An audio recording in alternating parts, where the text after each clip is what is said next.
Panjat tebing tidak membunuhmu seperti yang kamu bayangkan. Korbannya bukan orang-orang ceroboh, bukan para pria yang suka ambil jalan pintas, melewatkan latihan, atau tidak tahu apa yang mereka lakukan. Yang jadi korban justru yang terbaik. Dari legenda yang belum pernah jatuh sekalipun dalam 23 tahun memanjat, hingga kisah terakhir pendaki tebing yang meninggal dengan cara paling tak terduga dan mengerikan yang mungkin terjadi. 5 pria. Pengalaman gabungan di tebing vertikal lebih banyak daripada yang dihasilkan sebagian besar negara dalam satu generasi. Setiap dari mereka meninggal saat melakukan sesuatu yang sudah mereka lakukan 10.000 kali sebelumnya. Namun bersama-sama, mereka menjadi 5 dari kematian panjat tebing terburuk dalam sejarah. Dalam 2 jam ke depan, Anda akan melihat persis bagaimana itu terjadi. Silakan duduk. 5 Juli 2009, Dykewall, California. Dia memanjat granit yang hangat oleh matahari sendirian. Tanpa tali, tanpa harness, hanya sepatu panjat, tangan berdebu kapur, dan 30 tahun memahami persis kemampuan tubuhnya. Rute di depannya hanyalah pemanasan, hanya setinggi 80 kaki. Pendakian seperti ini hampir tidak membutuhkan apa-apa darinya. Tangan kirinya meraih pegangan yang sudah pernah ia raih 100 kali sebelumnya. Inilah yang terjadi di menit-menit terakhir John Bacar. Selamat datang di Batas Ekstrim. Ketika John Bacar baru berusia 17 tahun, dia memutuskan untuk menjadi pemanjat tebing terbaik di dunia. Kamu mungkin akan menyebutnya gila. Dia keluar dari sekolah dan tiba di lembah Yosemite pada tahun 1975 dengan sebuah van Volkswagen merah, sepatu panjat, sebuah saksofon alto, dan tubuh yang tampak memang diciptakan untuk memanjat tebing vertikal. Mendaki adalah seluruh fokus hidupnya. Dia tidak tertarik pada hal lain apapun. Pada awal masa remajanya, dia menemukan sebuah area bouldering batu pasir di lembah San Fernando yang disebut Stony Point. Dan setelah itu, hal-hal lain tak lagi berarti. Seorang pemanjat lokal ingat pernah melihat John remaja memanjat dan berkata seperti ini. Saat saya mulai memanjat, Bacar sudah ada di sini. Dia masih di sekolah menengah. Dia sudah lebih hebat dari siapapun. Dia lambat, presisi, sempurna. Di Yosemite, dia bergabung dengan sekelompok pemanjat muda berbakat yang telah menjadikan lembah ini rumah mereka dan panjat tebing sebagai obsesi mereka. Mereka disebut Stone Masters dan tinggal di dalam van dan tenda di sebuah perkemahan bernama Camp 4. Kadang-kadang selama berbulan-bulan, mereka memanjat setiap hari. Mereka mendefinisikan ulang batas kemungkinan dalam olahraga ini dan mereka menyadarinya. Untuk memahami apa yang menyebabkan kematian John Bacar, pertama-tama Anda harus memahami dunia yang menjadi pusat seluruh hidupnya. Ya, selama sebagian besar tahun 1950-an dan 1960-an, tujuan di dinding besar hanyalah mencapai puncak dengan cara apapun yang diperlukan. Para pemanjat menggunakan paku logam yang dipalu ke dalam celah untuk berpijak. Mereka menggunakan lingkaran tali untuk menarik diri mereka ke atas. Batu itu dianggap sebagai masalah yang harus dipecahkan dengan peralatan. Tidak ada yang terlalu peduli dengan bagaimana penampilannya. Stone Masters mengubah hal itu. Filosofi mereka sederhana sekaligus radikal. Gunakan hanya tangan dan kakimu di atas batu. Tidak boleh menggunakan alat bantu, tidak boleh menarik diri dengan perlengkapan. Jika kamu tidak bisa memanjatnya dengan kekuatanmu sendiri, berarti kamu belum siap untuk itu. Mereka menyebutnya panjat bebas dan mereka membawanya ke ketinggian yang belum pernah dicapai siapapun sebelumnya. Pada tahun 1975, John dan sekelompok Stone Masters lainnya melakukan pendakian bebas pertama pada jalur yang disebut Astroman di dinding timur Washington Column. Tebing itu sebuah dinding yang terkenal sulit dan penuh dengan pitch yang sebelumnya hanya bisa didaki dengan bantuan oleh para pemanjat top. Mereka memanjatnya sepenuhnya dengan kekuatan mereka sendiri. Pendakian itu menjadi salah satu pendakian paling terkenal dalam sejarah panjat tebing Amerika dan menetapkan standar baru tentang apa yang bisa dilakukan tubuh manusia di tebing vertikal. Tapi bahkan di dalam kelompok itu, John tetap menonjol. Sementara yang lain hanya fokus pada memanjat, dia juga berlatih. Dia sangat terobsesi dengan hal itu, dengan cara yang belum pernah dilakukan siapapun di dunia panjat tebing sebelumnya. Dia melahap buku-buku tentang nutrisi dan tubuh manusia, bagaimana otot bekerja, cara membangun kekuatan genggaman, cara memulihkan diri lebih cepat, semuanya itu. Dia mempelajari seniman bela diri seperti Bruce Lee. Dia sangat serius dalam membangun kekuatan. Perkemahannya di Camp 4 dipenuhi dengan beban, tangga gantung, dan palang pull-up. Pendaki lain sering datang hanya untuk menonton dia berolahraga, seperti kamu berhenti untuk melihat sesuatu yang belum pernah kamu lihat sebelumnya dan sulit dijelaskan. Untuk memanjat lebih cepat, dia menciptakan alat latihan yang kemudian dikenal sebagai Bachelor Ladder. Itu adalah tangga tali yang menggantung sepanjang sekitar 18 kaki dengan anak tangga kayu yang bisa dipanjat hanya dengan tangan tanpa pernah menggunakan kaki. Kedengarannya sederhana, tapi sebenarnya tidak. Saat ini, beberapa versi dari konsep itu ada di hampir setiap gym panjat di seluruh dunia. John membangun yang asli di antara pepohonan camphor pada tahun 1970-an. Pada puncaknya, dia bisa melakukan pull-up satu tangan sambil memegang dumbbell seberat 12,5 pon di tangan bebasnya, dan 2 pull-up 2 tangan dengan beban lebih dari 100 pon yang diikatkan di pinggangnya sebagai bagian dari sesi latihan rutin. John melakukan semua itu karena dia ingin menjadi sangat hebat di setiap jalur sehingga jatuh tidak mungkin terjadi. Bukan sekadar kecil kemungkinannya atau jarang terjadi, tapi benar-benar tidak mungkin. Tapi ada alasan lain juga kenapa Bachar terobsesi dengan kesempurnaan. Ya, para Stone Masters adalah pemanjat bebas yang hanya menggunakan tangan dan kaki mereka di tebing dengan tali yang dikaitkan ke alat pengaman saat mereka naik untuk menangkap mereka jika terjatuh.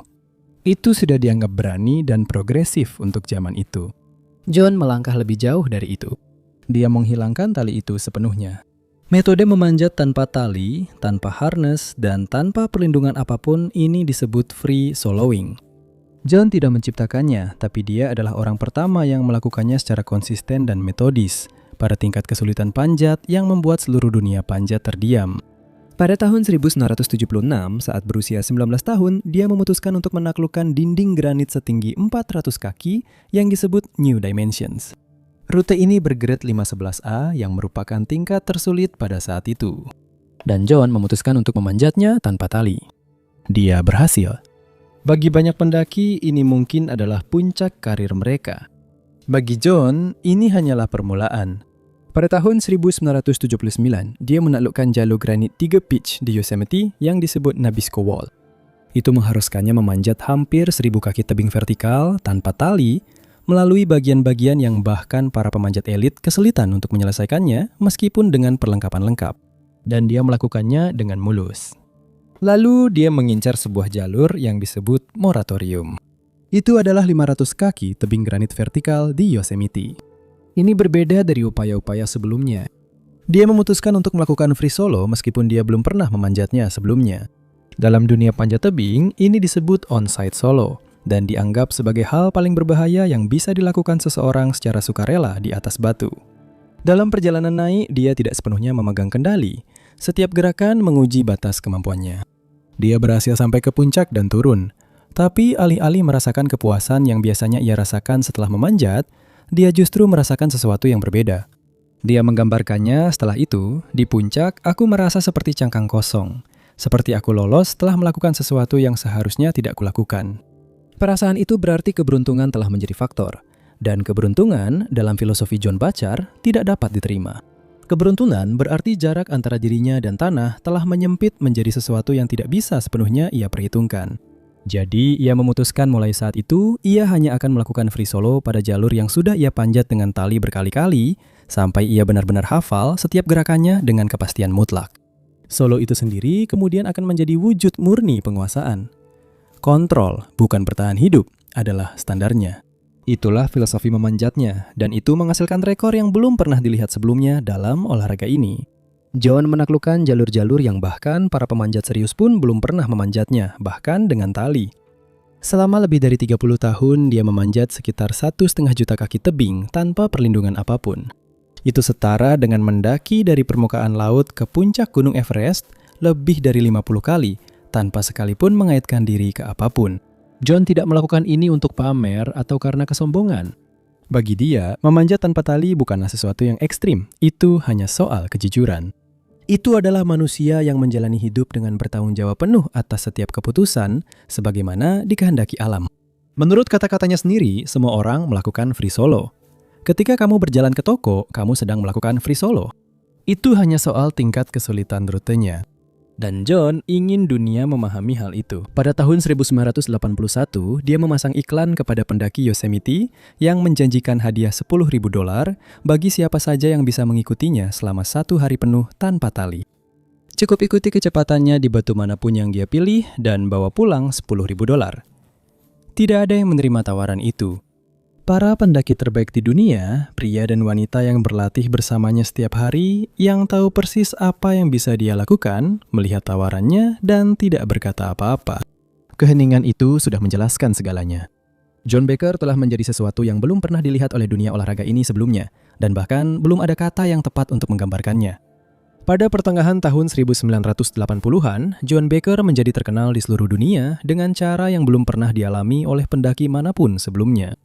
Dia memanjat jalur-jalur mematikan seorang diri secara langsung di iklan TV. Dia ikut serta dalam kontes permainan bertahan hidup dan menang. Majalah Rolling Stone membuat liputan khusus tentang dirinya pada saat panjat tebing belum pernah muncul di sampul majalah mereka. Dia menjadi wajah publik dari sebuah olahraga yang sebagian besar orang Amerika bahkan belum pernah dengar. Melakukan hal-hal di depan kamera yang kebanyakan orang Amerika sulit percaya itu nyata. Dunia menyukainya. Tidak ada rute atau gunung yang bisa menghentikannya. Tidak ada satupun pendaki di dunia yang bahkan mencoba. Sebuah jalan raya di Nevada akan melakukan hal yang tak pernah mampu dilakukan oleh 30 tahun panjat tebing. Pada 13 Agustus 2006, John Baker sedang duduk di dalam mobil dalam perjalanan pulang dari sebuah pameran dagang di Salt Lake City. Saat itu, John berusia 49 tahun. Dia masih memanjat, tapi dia sudah menjadi jauh lebih dari itu. Dia memiliki bisnis yang sukses, seorang putra kecil bernama Tyrus, dan kehidupan yang telah berkembang jauh melampaui van Volkswagen merah yang ia bawa 30 tahun sebelumnya. Di kursi di sebelahnya duduk Steve Carava, rekan bisnis sekaligus sahabat dekatnya. Pacarnya Anastasia juga ada di dalam mobil. Seharusnya itu hanya perjalanan pulang yang membosankan, tapi di suatu tempat dekat perbatasan negara bagian Nevada, kendaraan mereka keluar dari jalan. Tidak ada yang pernah benar-benar menjelaskan alasannya. Tidak ada zat terlarang atau mobil lain yang terlibat, hanya jalan raya gurun yang lurus. Dan kemudian, tanpa peringatan apapun, mobil mereka keluar dari jalan itu. Steve meninggal seketika. Anastasia selamat dengan luka ringan. John masih hidup ketika para medis tiba di tempatnya. Dia diterbangkan ke Utah untuk perawatan medis darurat. Dan apa yang ditemukan dokter adalah pukulan mematikan bagi karirnya. Dia mengalami patah pada 5 ruas tulang belakang di lehernya. Tulang belakang servikal adalah bagian dari tulang belakang Anda yang berada di leher. Terdiri dari 7 ruas tulang belakang yang tersusun di atas satu sama lain, mulai dari dasar tengkorak Anda hingga ke bahu. Di tengah ke-7 tulang tersebut terdapat sumsum tulang belakang Anda. Setiap perintah untuk menggerakkan jari atau mencengkeram pegangan melewati lorong sempit di leher Anda itu. Bakar telah mematahkan 5 dari 7 ruas tulang belakang itu. Cedera paling serius dari patah tulang itu terjadi di bagian paling atas tulang belakang leher, tepat di dasar tengkorak.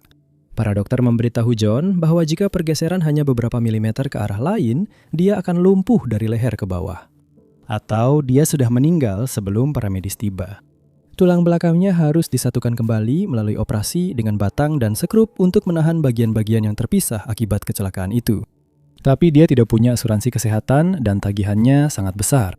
Kabar pun menyebar dan komunitas pendaki mengumpulkan dana untuk pria yang telah membawa olahraga ini ke tingkat yang lebih tinggi. Tagihannya pun terbayar. Operasinya berhasil. Meskipun telah melalui semua cobaan itu, John bisa berjalan lagi dengan kedua kakinya. Itu adalah keajaiban medis. Tapi John tidak akan pernah sama lagi. Ketika para ahli bedah menyatukan kembali tulang leher John, mereka menstabilkan tulangnya. Tetapi mereka tidak bisa melakukan apapun terhadap sarafnya yang rusak. Tulang akan sembuh seiring waktu. Saraf tidak bekerja seperti itu. Terkadang saraf tidak pernah sembuh sepenuhnya. Kondisi ini disebut kerusakan saraf residual. Ini adalah gangguan permanen pada sinyal yang berjalan dari otak melalui tulang belakang leher dan masuk ke lengan serta tangan. Dan masalah khusus dengan kondisi ini adalah kondisinya tidak konstan. Kondisi ini bisa sama sekali tidak terdeteksi selama berhari-hari atau bahkan berminggu-minggu. Dan kemudian, tanpa peringatan atau pemicu yang bisa Anda kenali, sinyalnya terputus. Instruksi itu keluar dari otak, turun melalui tulang belakang yang menyatu, dan entah di mana di jalur yang rusak itu, instruksi tersebut hilang. Otot di ujung sana menunggu perintah yang tidak pernah benar-benar sampai. Dalam kasus John, kerusakan itu menetap di satu tangan dan lengan. Ada hari-hari ketika dia bangun dan semuanya baik-baik saja. Di hari-hari lain, saat dia meraih sesuatu sesederhana cangkir kopi, tangannya justru mengkhianatinya. Bukan secara dramatis seperti kejang hebat atau kehilangan fungsi total, hanya saja berkurang. Genggaman yang seharusnya bernilai 10 terasa seperti 6. Jari-jarinya menutup setengah detik lebih lambat dari perintah otaknya. Bagi kebanyakan orang, itu hanya sebuah ketidaknyamanan. Bagi seorang pria yang melakukan free solo, nilai 6 saat kamu butuh 10 bukanlah sebuah ketidaknyamanan. Itu adalah hukuman mati. Bagian terburuknya bagi John adalah dia tidak pernah bisa tahu hari seperti apa yang akan dia alami sampai hari itu benar-benar terjadi. Tidak ada sinyal dari tubuhnya di pagi hari yang memberitahunya bahwa hari ini adalah hari yang buruk. Dia akan merasa baik-baik saja sampai tiba-tiba tidak lagi. Meskipun begitu, dia tetap melakukan free solo. Itu memang dirinya. Itu satu-satunya versi dirinya yang pernah dia kenal. Berhenti akan terasa seperti berhenti bernapas. Jadi untuk menyesuaikan dengan cederanya, dia melakukan penyesuaian. Dia berhenti memanjat pada batas kemampuannya dan memilih jalur yang jauh di bawah kemampuannya. Jalur yang begitu jauh di bawah kemampuannya sehingga bahkan di hari yang buruk, bahkan di hari ketika tangannya hanya di level 6, memanjat tetap berada dalam batas yang bisa dia atasi. Dia melakukan free solo dengan margin lebih besar daripada yang pernah dia butuhkan sebelumnya. Selama bertahun-tahun setelah kecelakaan itu, pendekatan itu tetap berhasil. Sampai akhirnya, tidak lagi. 5 Juli 2009, hari Minggu pagi. Mammoth Lakes, California. John bangun, masuk ke mobilnya, dan berkendara 5 menit ke sebuah tebing yang sudah ratusan kali ia kunjungi. Dykewall terletak di atas Danau George pada ketinggian 9.000 kaki. Tebing itu hanya beberapa langkah dari pintu depan rumahnya, dan John mengenal setiap jengkalnya. Jalur yang ia pilih pagi itu bernama Mr. Kamikaze, dengan tingkat kesulitan 5,10A dan hanya setinggi 80 kaki. Bagi John, ini setara dengan seorang pelari profesional yang hanya jogging sampai ujung jalan. Dia dan rekannya telah menggunakannya sebagai pemanasan hanya 2 hari sebelumnya. Tentu saja dia tidak membawa tali. Itu benar-benar tidak diperlukan. Pendaki lain sudah berada di tebing pagi itu, memasang perlengkapan, memeriksa anchor, dan saling berbicara. Tidak ada satupun dari mereka yang memperhatikannya. Dan tiba-tiba terdengar suara dentuman keras yang memenuhi udara seperti batu besar yang jatuh. Lalu terdengar erangan pelan, kemudian hening. Para pendaki melihat ke arah dasar tebing dan melihat awan debu kecil naik dari tanah. Mereka berlari ke tempat itu dalam waktu kurang dari 1 menit, dan mereka menemukan John tergeletak di dasar tebing. Dia tidak merespons. Mereka segera menghampirinya. Seseorang menelpon 911, orang lain berlari mengambil kotak P3K. Para pendaki di sekitarnya berbicara kepadanya sambil menunggu, memperhatikan setiap tanda respons. Tidak ada respon. Tim penyelamat datang dan membawanya keluar dari ngarai dengan tandu beroda. Mereka membawanya turun ke tepi Danau George dan menaikkannya ke perahu untuk menyeberang. Sebuah ambulans sudah menunggu di sisi seberang. Ambulans itu membawanya ke rumah sakit Mammoth, tapi sudah terlambat. John Baker meninggal pada sore yang sama. Usianya 52 tahun. Semua orang mencoba memahami apa yang telah terjadi. Bagaimana bisa? Bagaimana mungkin pemanjat solo bebas terbesar yang pernah ada bisa jatuh di jalur pemanasan? Apa yang terjadi di atas sana? Beberapa hari setelah kecelakaan itu, seorang pemanjat bernama Ermas Farnosh kembali ke Mr. Kamikaze atas permintaan pasangan bakar, Paula, dan memeriksa setiap pegangan di jalur tersebut. Dia memeriksa dinding itu secara metodis, mencari tanda-tanda batu yang baru terbuka, tempat di mana sesuatu mungkin terlepas. Pada batu granit, pegangan kadang-kadang bisa patah. Sebuah serpihan terlepas dari dinding, dan tiba-tiba pegangan yang kamu andalkan itu sudah tidak ada lagi. Itu akan menjelaskan segalanya, tapi dia tidak menemukan apa-apa.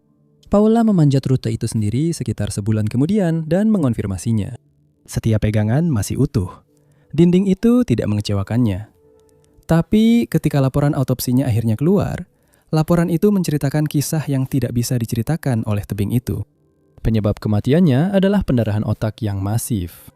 John telah membenturkan kepalanya pada sebuah batu runcing di dasar dinding, dan benturan itulah yang mengakhiri segalanya.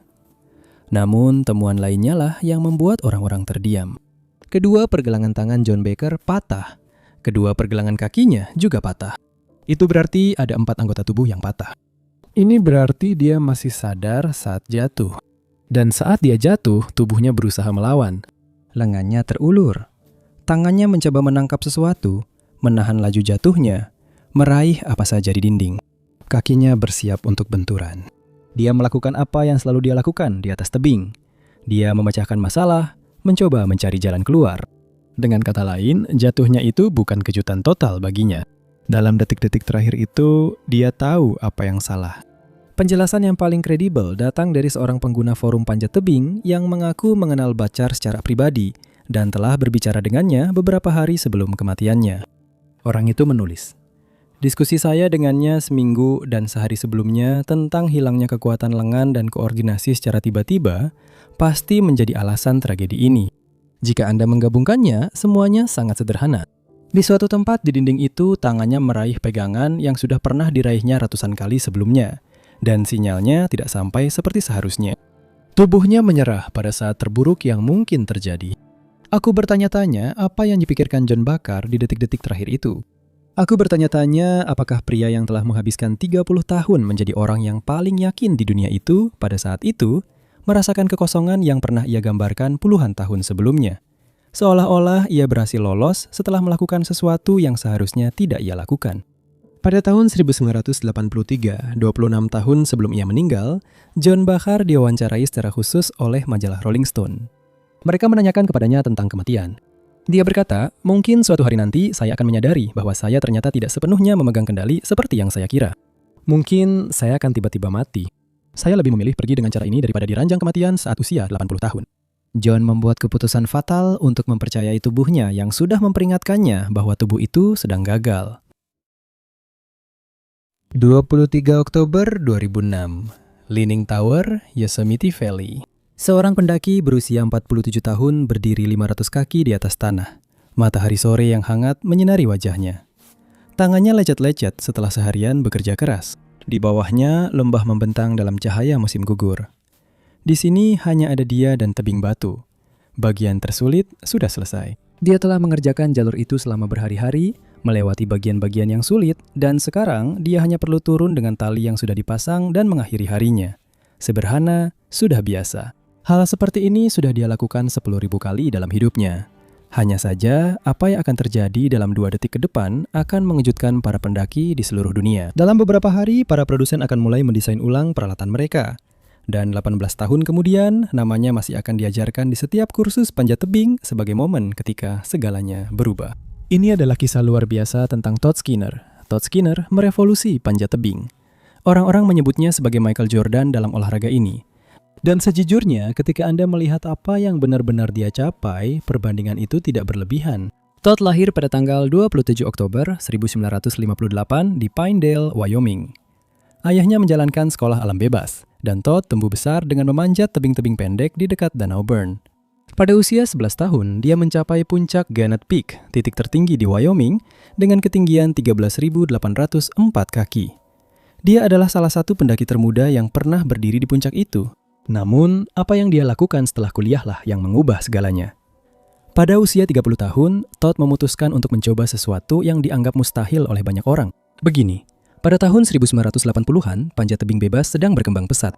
Para pemanjat di seluruh dunia terus mendorong batas kemampuan di tebing-tebing, membuktikan bahwa manusia bisa melakukan hal-hal yang tampak mustahil hanya 1 dekade sebelumnya. Dan tidak ada tempat di mana revolusi ini lebih membara selain di lembah Yosemite di California. Panjat tebing bebas berarti hanya menggunakan tangan dan kaki Anda di batu. Tali hanya ada untuk menangkap Anda jika Anda jatuh. Anda tidak boleh menarik perlengkapan atau menggunakan peralatan untuk membantu Anda naik, murni memanjat. Dan pada tahun 1980-an itulah yang mendefinisikan seorang pemanjat tebing sejati. Ini menciptakan masalah di Yosemite. Untuk memahami alasannya, Anda perlu tahu tentang El Capitan. Ini adalah dinding granit vertikal setinggi 3.000 kaki yang menjulang dari lembah Yosemite di California, salah satu permukaan tebing paling terkenal di dunia. Para pemanjat tebing datang dari berbagai negara hanya untuk berdiri di dasarnya dan melihat ke atas. Pada tahun 1988, El Capitan telah didaki ratusan kali. Tetapi setiap pendakian menggunakan alat bantu panjat dan menarik perlengkapan yang dipasang ke batu, menggunakan peralatan untuk membantu naik, bukan hanya tangan dan kaki di atas batu. Jadi pertanyaannya adalah, bisakah kamu memanjat bebas, El Capitan? Kebanyakan orang bilang tidak. Tebingnya terlalu besar, terlalu sulit. Tingkat kesulitannya tinggi terus sepanjang jalur.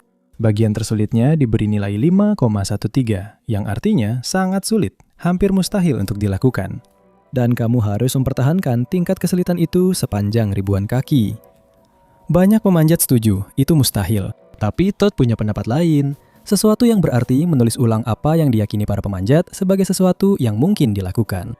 Pada tahun 1988, Todd dan rekan panjatnya, Paula Piana, mulai mencoba memanjat bebas di Solow Wall yang merupakan salah satu jalur paling terkenal di El Capitan. Mereka menghabiskan 3 tahun untuk mempersiapkan diri. 3 tahun naik turun di bagian yang sama, berlatih gerakan yang sama berulang-ulang, menghafal di mana harus meletakkan tangan dan kaki mereka. Mereka menghabiskan hampir 40 hari di dinding itu, memanjat bagian-bagian tersulit berulang kali sampai mereka benar-benar menguasai setiap urutannya. Dan kemudian mereka melakukan upaya terakhir selama 9 hari untuk menyelesaikannya dari atas ke bawah. Itu berarti 9 hari hidup di dinding, tidur di tenda gantung ribuan kaki di udara, dan melakukan panjat tebing paling sulit hanya dengan tangan dan kaki mereka. Tapi mereka berhasil. Pada hari ke-9 itu, mereka mencapai puncak. Itu adalah pendakian bebas pertama di dinding besar El Capitan. Pertama kalinya, seseorang memanjat 3.000 kaki granit hanya dengan tubuh mereka dan batuan. Pendakian tunggal itu mengubah Yosemite selamanya. Itu membuktikan bahwa panjat bebas bukan hanya untuk rute pendek. Kamu bisa melakukannya di dinding terbesar di dunia. Tapi Todd tidak berhenti di situ. Pada tahun 1995, dia pergi ke Pakistan dan memanjat sisi timur Trenggo Tower. Ini adalah panjat bebas tingkat 7 pertama di dunia. Itu adalah tingkat kesulitan tertinggi yang ada pada saat itu. Rutenya berada di ketinggian lebih dari 20.000 kaki, dan Todd serta timnya menghabiskan 60 hari di dinding itu. Ya, 60 hari hidup di sisi gunung. Dan semua ini terjadi di musim paling mematikan dalam sejarah Karakoram, dengan longsoran salju yang menewaskan para pendaki di puncak-puncak tetangga, dan badai yang menjebak ekspedisi di dalam tenda mereka selama berhari-hari. Rekan pendakinya di Trenggo, Bobby Model, mengingat satu momen ketika mereka terjebak di dalam tenda selama 9 hari berturut-turut saat badai besar melanda. Tebing di atas mereka dipenuhi es. Sebagian besar ekspedisi lain sudah menyerah dan pergi, dan Todd menulis sesuatu di dinding tenda mereka yang menggambarkan siapa dirinya. Kau harus menendang kegelapan sampai ia berdarah cahaya siang. Dan pada 7 September 1995, setelah 60 hari di tebing, mereka mencapai puncak menyelesaikan pendakian bebas tingkat 7 pertama di dunia. Itu adalah tingkat kesulitan tertinggi yang ada saat itu, di tebing setinggi 20.000 kaki dan tepat di musim paling mematikan yang pernah dialami Karakoram. Sepanjang karirnya, Todd telah mencatat lebih dari 300 pendakian pertama di 26 negara. Ini adalah seorang pria yang hidup dan bernapas untuk panjat tebing di level tertinggi. Itu berarti dia memahami risikonya lebih baik daripada hampir siapapun di dunia. Tapi semua pengalaman itu, semua pengetahuan itu, akan mengkhianatinya dengan cara terburuk yang mungkin terjadi. 23 Oktober 2006, Senin sore. Matahari terasa hangat di atas lembah Yosemite. Todd berdiri di atas Leaning Tower setinggi 500 kaki di udara dan tersenyum. Tangannya terluka karena sering dimasukkan ke dalam celah-celah. Jari-jarinya dibalut dengan plester. Dia kelelahan. Namun berdiri di sana, tinggi di dinding itu, dia juga merasa puas. Bagian tersulit sudah selesai. Dia telah berlatih di jalur itu selama berhari-hari, dan sekarang akhirnya dia berhasil sampai ke puncak. Dia hanya perlu turun dengan tali dan mengakhiri harinya. Dia mengaitkan diri ke tali tetap untuk turun. Karabiner pengunci berbunyi klik saat tertutup. Semua sudah dipasang dengan benar, persis seperti yang sudah dia lakukan 10.000 kali sebelumnya. Apa yang tidak diketahui Todd adalah bahwa dia sedang mengenakan bom waktu, dan dalam 2 menit ke depan, bom itu akan meledak. Untuk memahami alasannya, saya perlu membawa Anda kembali beberapa hari dan menjelaskan apa yang terjadi pada satu peralatan yang digunakan Todd setiap hari. Ini tanggal 19 Oktober 2006. Todd dan rekan panjat tebingnya, Jim Hewitt, berada di dasar Leaning Tower di Yosemite, menyiapkan perlengkapan mereka dan bersiap untuk hari pendakian berikutnya. Jim berusia 34 tahun dari California. Mereka sudah beberapa hari mengerjakan jalur yang disebut Jesus Built My Hot Rod. Jalur itu berada di sisi barat Leaning Tower yang menggantung, dan Todd sedang mencoba melakukan pendakian bebas pertama. Nah, bagi seseorang seperti Todd, ini bukanlah Everest. Ini bukan ekspedisi sekali seumur hidup. Ini lebih seperti latihan, pelatihan, jenis proyek yang dikerjakan di sela-sela pendakian besar. Kamu menghabiskan hari-hari naik turun di bagian yang sama, mencari tahu gerakan-gerakan tersulit, mengangkut perlengkapanmu, tidur di dinding tebing dalam tenda gantung. Ini memang pekerjaan yang sulit dan teknis, tapi ini juga hal yang sudah dilakukan Todd ratusan kali sepanjang karirnya. Dan saat mereka memeriksa perlengkapan pagi itu, Jim menyadari sesuatu. Lingkar pengaman Todd sudah aus, bukan hanya sedikit, tapi sangat aus. Jim bisa melihat anyaman talinya mulai terlepas, seperti benang-benang yang terurai dari kain. Dia memperkirakan nanti bahwa itu sudah aus sekitar 15-20%. Sekarang, bayangkan berada di posisi Jim. Kamu adalah pendaki yang lebih muda. Kamu bersama seorang legenda, seseorang yang bahkan apa yang sudah dia lupakan tentang keselamatan panjat tebing masih lebih banyak daripada yang akan pernah diketahui kebanyakan orang, dan kamu akan memberitahunya bahwa perlengkapannya berbahaya. Tapi Jim patut diapresiasi, berani angkat bicara. Saya sangat menekankan kepadanya bahwa itu tidak baik, kata Jim kemudian. Todd melihat ke lingkaran itu. Dia tahu itu sudah aus. Kamu tidak menghabiskan begitu banyak hari memanjat tali tanpa menyadari perlengkapanmu mulai rusak. Dan dia tidak mengabaikan Jim. Dia hanya berkata, kamu benar, saya sudah memesan harness baru. Pengakuan yang sederhana, harness baru sudah dipesan. Hanya beberapa hari lagi memanjat, lalu dia akan menggantinya. Mereka bahkan membahas untuk menambah cadangan pada lingkaran itu dengan webbing ekstra demi keamanan. Tapi saat mereka membicarakannya, tidak ada dari mereka yang benar-benar menganggapnya mendesak. Karena begini soal harness. Harness panjat tebing memiliki beberapa bagian. Ada saguk pinggang yang melingkari pinggangmu, loop kaki yang melingkari pahamu, dan yang menghubungkan kedua bagian itu di bagian depan adalah sebuah loop webbing yang disebut belay loop. Loop ini adalah bagian terkuat dari harnessmu. Saat masih baru, loop ini bisa menahan lebih dari 6.000 pon gaya, jauh lebih berat dari berat badanmu, bahkan jauh lebih kuat dari gaya akibat jatuh yang keras sekalipun. Loop ini dibuat sangat kuat, jadi bahkan jika sudah aus 15 atau 20%, seharusnya masih tetap kuat. Seharusnya masih bisa menopang jauh lebih berat dari berat badan seseorang. Dan Todd sudah menggunakan harness ini selama beberapa hari, naik turun dengannya, rappelling juga, semuanya dilakukan tanpa masalah. Jadi mereka membuat keputusan yang berbahaya, tapi terasa sangat masuk akal. Mereka akan terus memanjat. Harness baru akan segera tiba. Beberapa hari lagi tidak akan masalah. Kami tidak membicarakannya lagi, kata Jim kemudian. Tapi inilah yang sebenarnya terjadi pada belay loop Todd yang tidak sepenuhnya mereka pahami. Untuk memanjat kembali ke atas tali setiap hari, Todd menggunakan alat mekanis yang disebut ascender. Alat ini menjepit tali dan bisa digeser ke atas tapi tidak ke bawah, sehingga kamu bisa memanjat tali tanpa harus menarik tubuhmu ke atas dengan tangan. Dan Todd mengaitkan kedua ascendernya ke harness dengan melingkarkan webbing langsung melalui belay loopnya. Ini disebut girth hitch. Kamu mengambil seutas webbing, meloloskannya ke dalam lingkarannya sendiri, dan itu akan mengunci erat. Dan ketika kamu mengaitkan sesuatu ke belay loop dengan cara ini, loop tersebut tidak bisa berputar lagi. Loop itu tetap terkunci di satu posisi. Jadi inilah yang terjadi. Todd memanjat ribuan kaki tali selama beberapa hari. Ascender-ascender itu terpasang pada belay loop-nya. Dan setiap kali dia naik, kaitan-kaitan itu terus-menerus bergesekan di titik yang sama persis pada loop itu berulang kali. Seperti tali yang menggergaji tali lain ribuan kali, hari demi hari. Lebih parah lagi, titik di mana keausan ini terjadi kemungkinan tersembunyi di bawah loop kaki miliknya. Bagian dari harness yang tidak mudah kamu lihat saat sedang memakainya. Kamu harus melepas semuanya dan benar-benar memeriksanya untuk menyadari seberapa parah kondisinya. Dan selama berhari-hari memanjat, gesekan yang terus-menerus itu memotong webbing, helai demi helai, benang demi benang. Selama 4 hari berikutnya, Todd dan Jim terus mengerjakan jalurnya.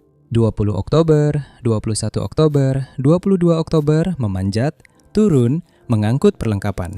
Dan setiap Todd memanjat satu kaki lagi, tersembunyi di tempat yang tidak bisa dia lihat, semakin banyak serat yang putus. Itu membawa kita kembali ke 23 Oktober 2006. Todd sudah selesai. Jim berada di suatu tempat di atasnya di jalur itu. Mereka sedang bersiap-siap untuk mengakhiri hari. Besok mereka akan kembali dan terus berusaha menuju pendakian bebas pertama itu. Todd menyiapkan tali turun, semuanya sudah seperti gerakan otomatis baginya saat ini. Mengaitkan alat ke tali, memasukkan talinya, mengunci karabiner, klik. Semuanya persis seperti yang selalu dia lakukan, 10.000 kali sebelumnya. Todd bersandar ke belakang, berat badannya berpindah dari kakinya ke harness, dan belai loop-nya langsung putus. 1 detik, dia masih aman di tali turun. Detik berikutnya, dia jatuh bebas sejauh 500 kaki di udara terbuka. Saya hanya bisa membayangkan apa yang terlintas di benak Todd dalam setengah detik itu. Kesadaran mendadak bahwa ada sesuatu yang sangat salah. Sepersekian detik untuk memahami, lalu tidak ada yang bisa dia lakukan. Todd jatuh dari ketinggian 500 kaki ke bebatuan di dasar Leaning Tower. Benturannya langsung dan mematikan. Ketika tim penyelamat tiba sore itu, mereka menemukan tubuh Todd tergeletak di tumpukan batu, dan bukti dari apa yang terjadi masih ada di sana. Alat rappelnya masih terpasang dengan benar pada tali. Karabiner pengunci masih terkunci. Talinya baik-baik saja. Anchor di atas juga kokoh. Setiap bagian dari sistem itu berfungsi dengan sempurna. Semuanya kecuali belai loop-nya. Keesokan harinya, para penjaga hutan menemukan sisa-sisanya di antara semak-semak di dasar tebing. Saat mereka memeriksanya dengan saksama, mereka bisa melihat dengan jelas apa yang telah membunuh salah satu pendaki terhebat yang pernah ada. Webbingnya sangat aus di bagian yang putus itu. Serat-seratnya terpotong akibat gesekan selama berminggu-minggu. Kerusakan seperti ini berkembang perlahan, tak terlihat, sampai akhirnya tidak mampu menahan lagi. Kerusakan seperti ini akan semakin parah selama 4 hari pendakian setelah seseorang menunjukkannya dan berkata itu tidak bagus. Sejujurnya, saat pertama kali saya mendengar kisah Todd, pikiran saya langsung mengira ini adalah kasus klasik terlalu percaya diri. Seorang legenda yang merasa dirinya tidak perlu lagi hal-hal mendasar. Seseorang yang sudah begitu mahir memanjat sampai dia berhenti mengikuti aturan keselamatannya sendiri. Tapi semakin saya mendalami apa yang sebenarnya terjadi, semakin saya sadar bahwa ini sama sekali bukan tentang itu. Ini bukan karena kesombongan. Ini bukan karena Todd berpikir saya terlalu berpengalaman, jadi ini bukan masalah. Bahkan sebenarnya justru sebaliknya. Ketika Jim menunjukkan loop yang sudah aus pada 19 Oktober, Todd tidak mengabaikannya. Dia tidak bersikap defensif, dia tidak berkata, saya tahu apa yang saya lakukan, atau jangan khawatir. Dia berkata, kamu benar, saya sudah memesan harness baru. Dia mengakui masalahnya. Dia sudah memesan penggantinya. Dia tahu itu harus diperbaiki. Mereka bahkan sempat membahas untuk menambah pengaman dengan webbing ekstra. Ini bukan tindakan seseorang yang merasa dirinya tak terkalahkan. Yang terjadi justru sesuatu yang jauh lebih halus dan sejujurnya jauh lebih manusiawi.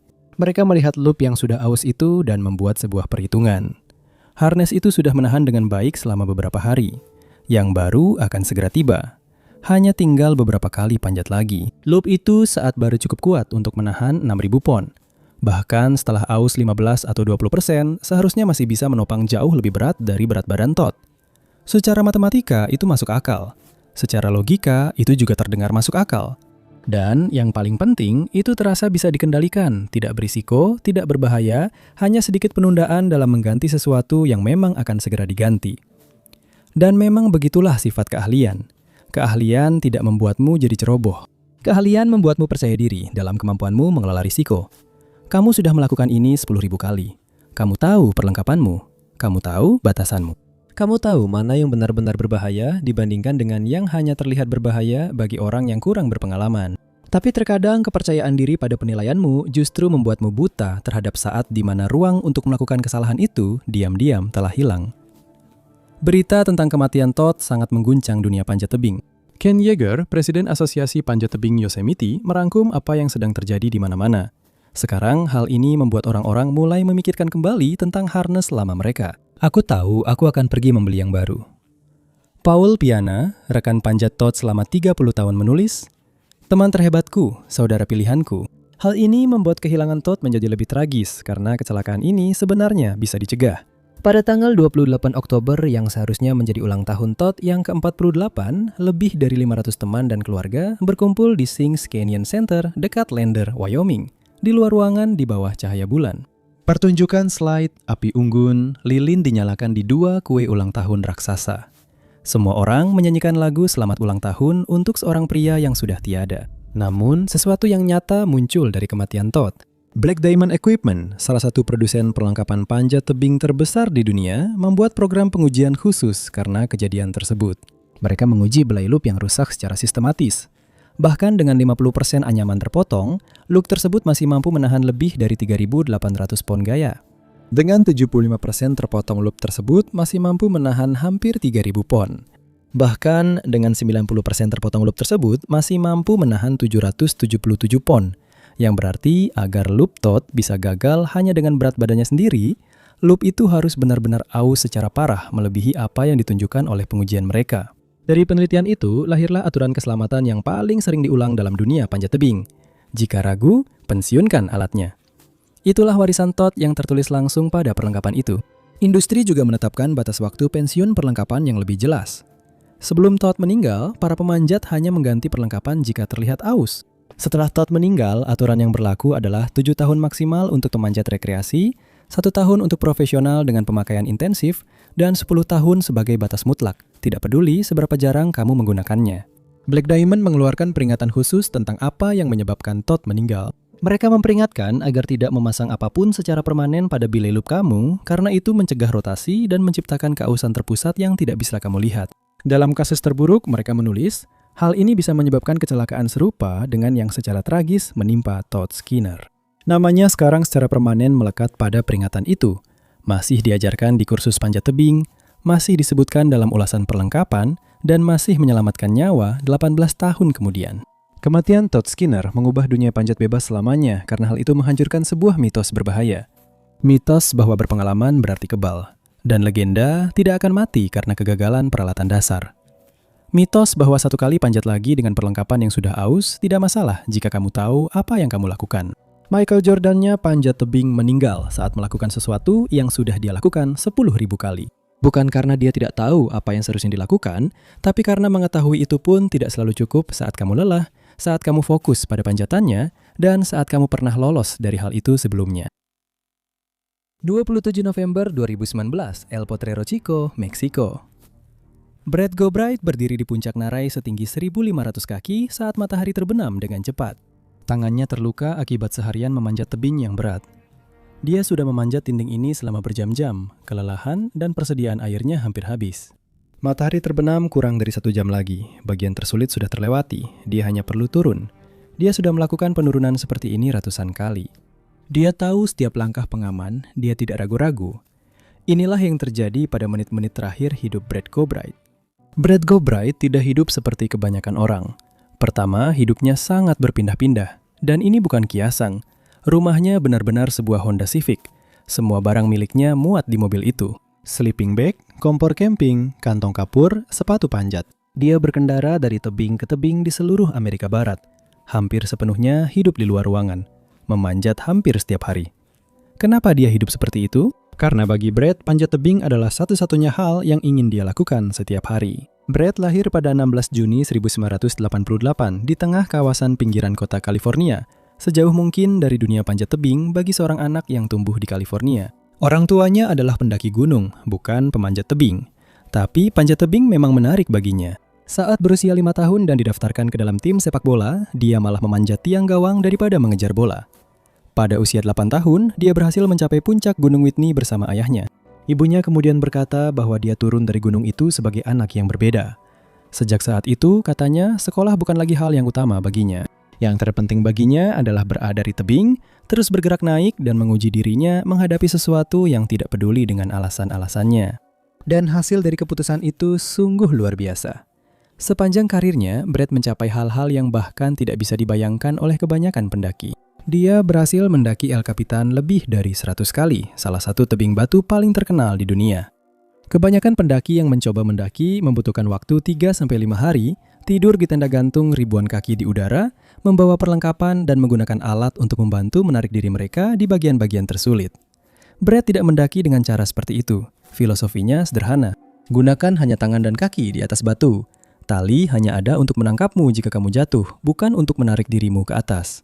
Ini disebut panjat bebas, dan dia melakukan ini berkali-kali di jalur yang begitu sulit sehingga dunia panjat memberi nilai 5.13 tingkat, di mana para pemanjat profesional elit pun kesulitan dan gagal. Tapi pada beberapa pendakian, Brett bahkan melangkah lebih jauh dari itu. Dia juga seorang pemanjat solo bebas. Itu berarti memanjat tanpa tali sama sekali. Tidak ada sistem pengaman, tidak ada cadangan. Satu kesalahan saja, kaki yang terpeleset, tangan yang tidak menempel, berarti jatuh hingga tewas. Dan dia melakukan ini di jalur-jalur di mana jatuh akan langsung membunuhnya. Solo bebas, tersulitnya adalah sebuah jalur bernama Hairstyles and Attitudes di El Dorado Canyon, Colorado. Sebelum dia memutuskan untuk memanjatnya tanpa tali, dia berlatih di jalur itu setidaknya 50 kali selama lebih dari setahun. 50 kali dengan tali, berlatih setiap gerakan, menghafal setiap penempatan tangan, setiap penempatan kaki, sampai urutannya tertanam dalam memori ototnya. 2 minggu sebelum solo yang sebenarnya, dia mencapai kaki tebing lalu berbalik. Rasa takutnya tidak hilang, jadi dia turun kembali. Ketika akhirnya dia melakukannya, Cedar White yang merekam pendakiannya menyebutnya sebagai hal paling menakutkan yang pernah dia rekam. Brett sendiri kemudian mengakui, mungkin untuk yang satu itu aku terlalu memaksakan diri. Apakah ini berbahaya? Tentu saja.